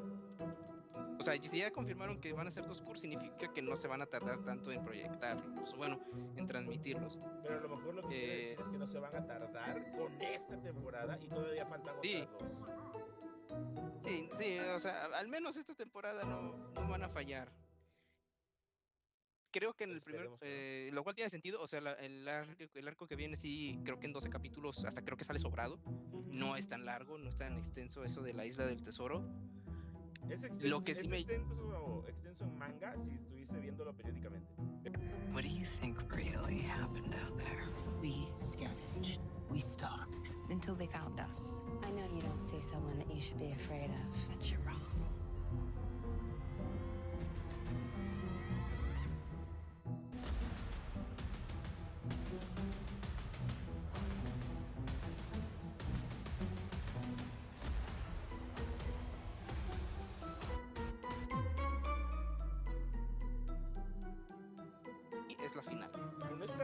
sí, mira, el problema no es si la tercera temporada es la final. Yo creo que lo que me preocupa o lo que quiero que garanticen es que no van a esperar 5 años para acabarla, porque espérame, vamos a hacer la temporada actual y luego lo que sigue lo vamos a hacer en película como Kimetsu no Yaiba y luego lo vamos a hacer en anime y quieran extenderlo por 5 años más, porque esto ya se tiene que terminar. Ya se tiene que terminar. No importa si dices temporada, esta sería la 3, ¿no? Sí. No importa si dicen, fíjense que no podemos abarcarlo en una sola temporada, nos falta todavía temporada 4 y temporada 5, pero la vamos a hacer al menos con un año de espera. O sea, o con meses, ya ves esas temporadas de que ya acabó la tercera, en 6, 8 meses ya tenemos la que sigue y en otros 5 meses ya tenemos la final. O sea, que no quieran estirar el chicle de más, que no hagan eso. Es lo único que pido, porque si no, yo me bajo del tren. Me quedo con el manga. La neta, ya Doctor Stone terminó. Ya, ¿para qué me haces esperar tanto? Ya, basta. Y que por cierto, Yo no Doctor creo. Stone no terminó muy científicamente hablando, pero era la única forma de terminar. Yo no creo que termine. Yo no creo que se extienden tanto. Es más, pienso que por eso es que se tardó tanto esta tercera temporada. Porque estaban como que viendo, pues, como más o menos cómo planificarlo y cómo transmitirlo. Sobre todo porque la serie se nota que Crunchyroll puso dinero. Entonces ellos están manejando de que, pues sí, vamos a manejarlo aquí, quién sabe acá. Ojalá Yo sí. ya no creo que se tarden tanto, pero pues va a esperar. El tema va a ser esperar a que acabe esta temporada y que nos digan Doctor Stone, temporada 3, el siguiente verano, qué sé yo. Pero no creo que vaya a durar, que nos pongan a esperar otros 2 años, porque ya para eso fue esta gran espera. Yo también estoy de acuerdo. Espero que así sea, que no sean unos aborazados. Pero considerando cómo está el mercado actual, no sería una locura pensar que eso es lo peor que puede ocurrir. Ajá. Bueno, sí, o sea, puede ocurrir, sería un escenario catastrófico, pero yo no creo que que pase eso, porque Doctor Stone no es una serie que aplique este sistema. O sea, te lo paso con cosas como el Shingeki, como Kimetsu, incluso Jujutsu Kaisen si quieres, porque son series con mucha acción y que levantan mucho el hype, entonces te puede dar la libertad de hacer estupideces. Pero Doctor Stone no es así. Es muy buena serie, pero no es de ese estilo. Sobre todo porque, seamos honestos, parte de o al menos yo quiero pensar que parte por lo cual el manga terminó, la obra terminó, es porque ya estaba estirándose demasiado. Ya no supo cómo más hacerle sin repetir la fórmula. Terminó en un buen momento. Dice el Darko, Doctor Stone God, nah, hombre, Mabe, nombre que falta un chingo, no falta un chingo. Si te refieres a material para adaptar, no falta un chingo. Nosotros que seguimos Doctor Stone nos parece que es un chingo, pero no. Hay muchas partes, hay muchos capítulos que se pueden resumir en varios episodios. No falta mucho, no le falta mucho a Doctor Stone. O me estoy equivocando, ahí corrijan. Según yo no falta mucho. O sea, Terminando esta temporada, nomás le va a quedar el último tercio de serie. Y se adapta rápido. Wild, para mí los últimos capítulos de la segunda temporada de Nanatsu no Taizai son cateada. Inglaterra es parte del Reino Unido. Sí, pero es que ya no sé cómo tengo que decirlo. Pero sí, justamente la segunda temporada es donde ya no jala bien los pecados capitales. Doctor Stone no va ni a la mitad. Me jodería mucho que rushen la historia para acá. Es que se puede sentir rusheado. Creo que es lo mismo que pasa con My Hero Academia, que parece que llevamos 5 años viéndola y esos 5 años los van a reducir a 12 minutos y no es tanto, sino que son tantas viñetas sencillas y tantas cosas que pasan que se pueden resumir fácilmente en audio y video que pareciera que lo están macheteando, pero no es así. Realmente el ejemplo más claro es justo la temporada 6 de My Hero Academia.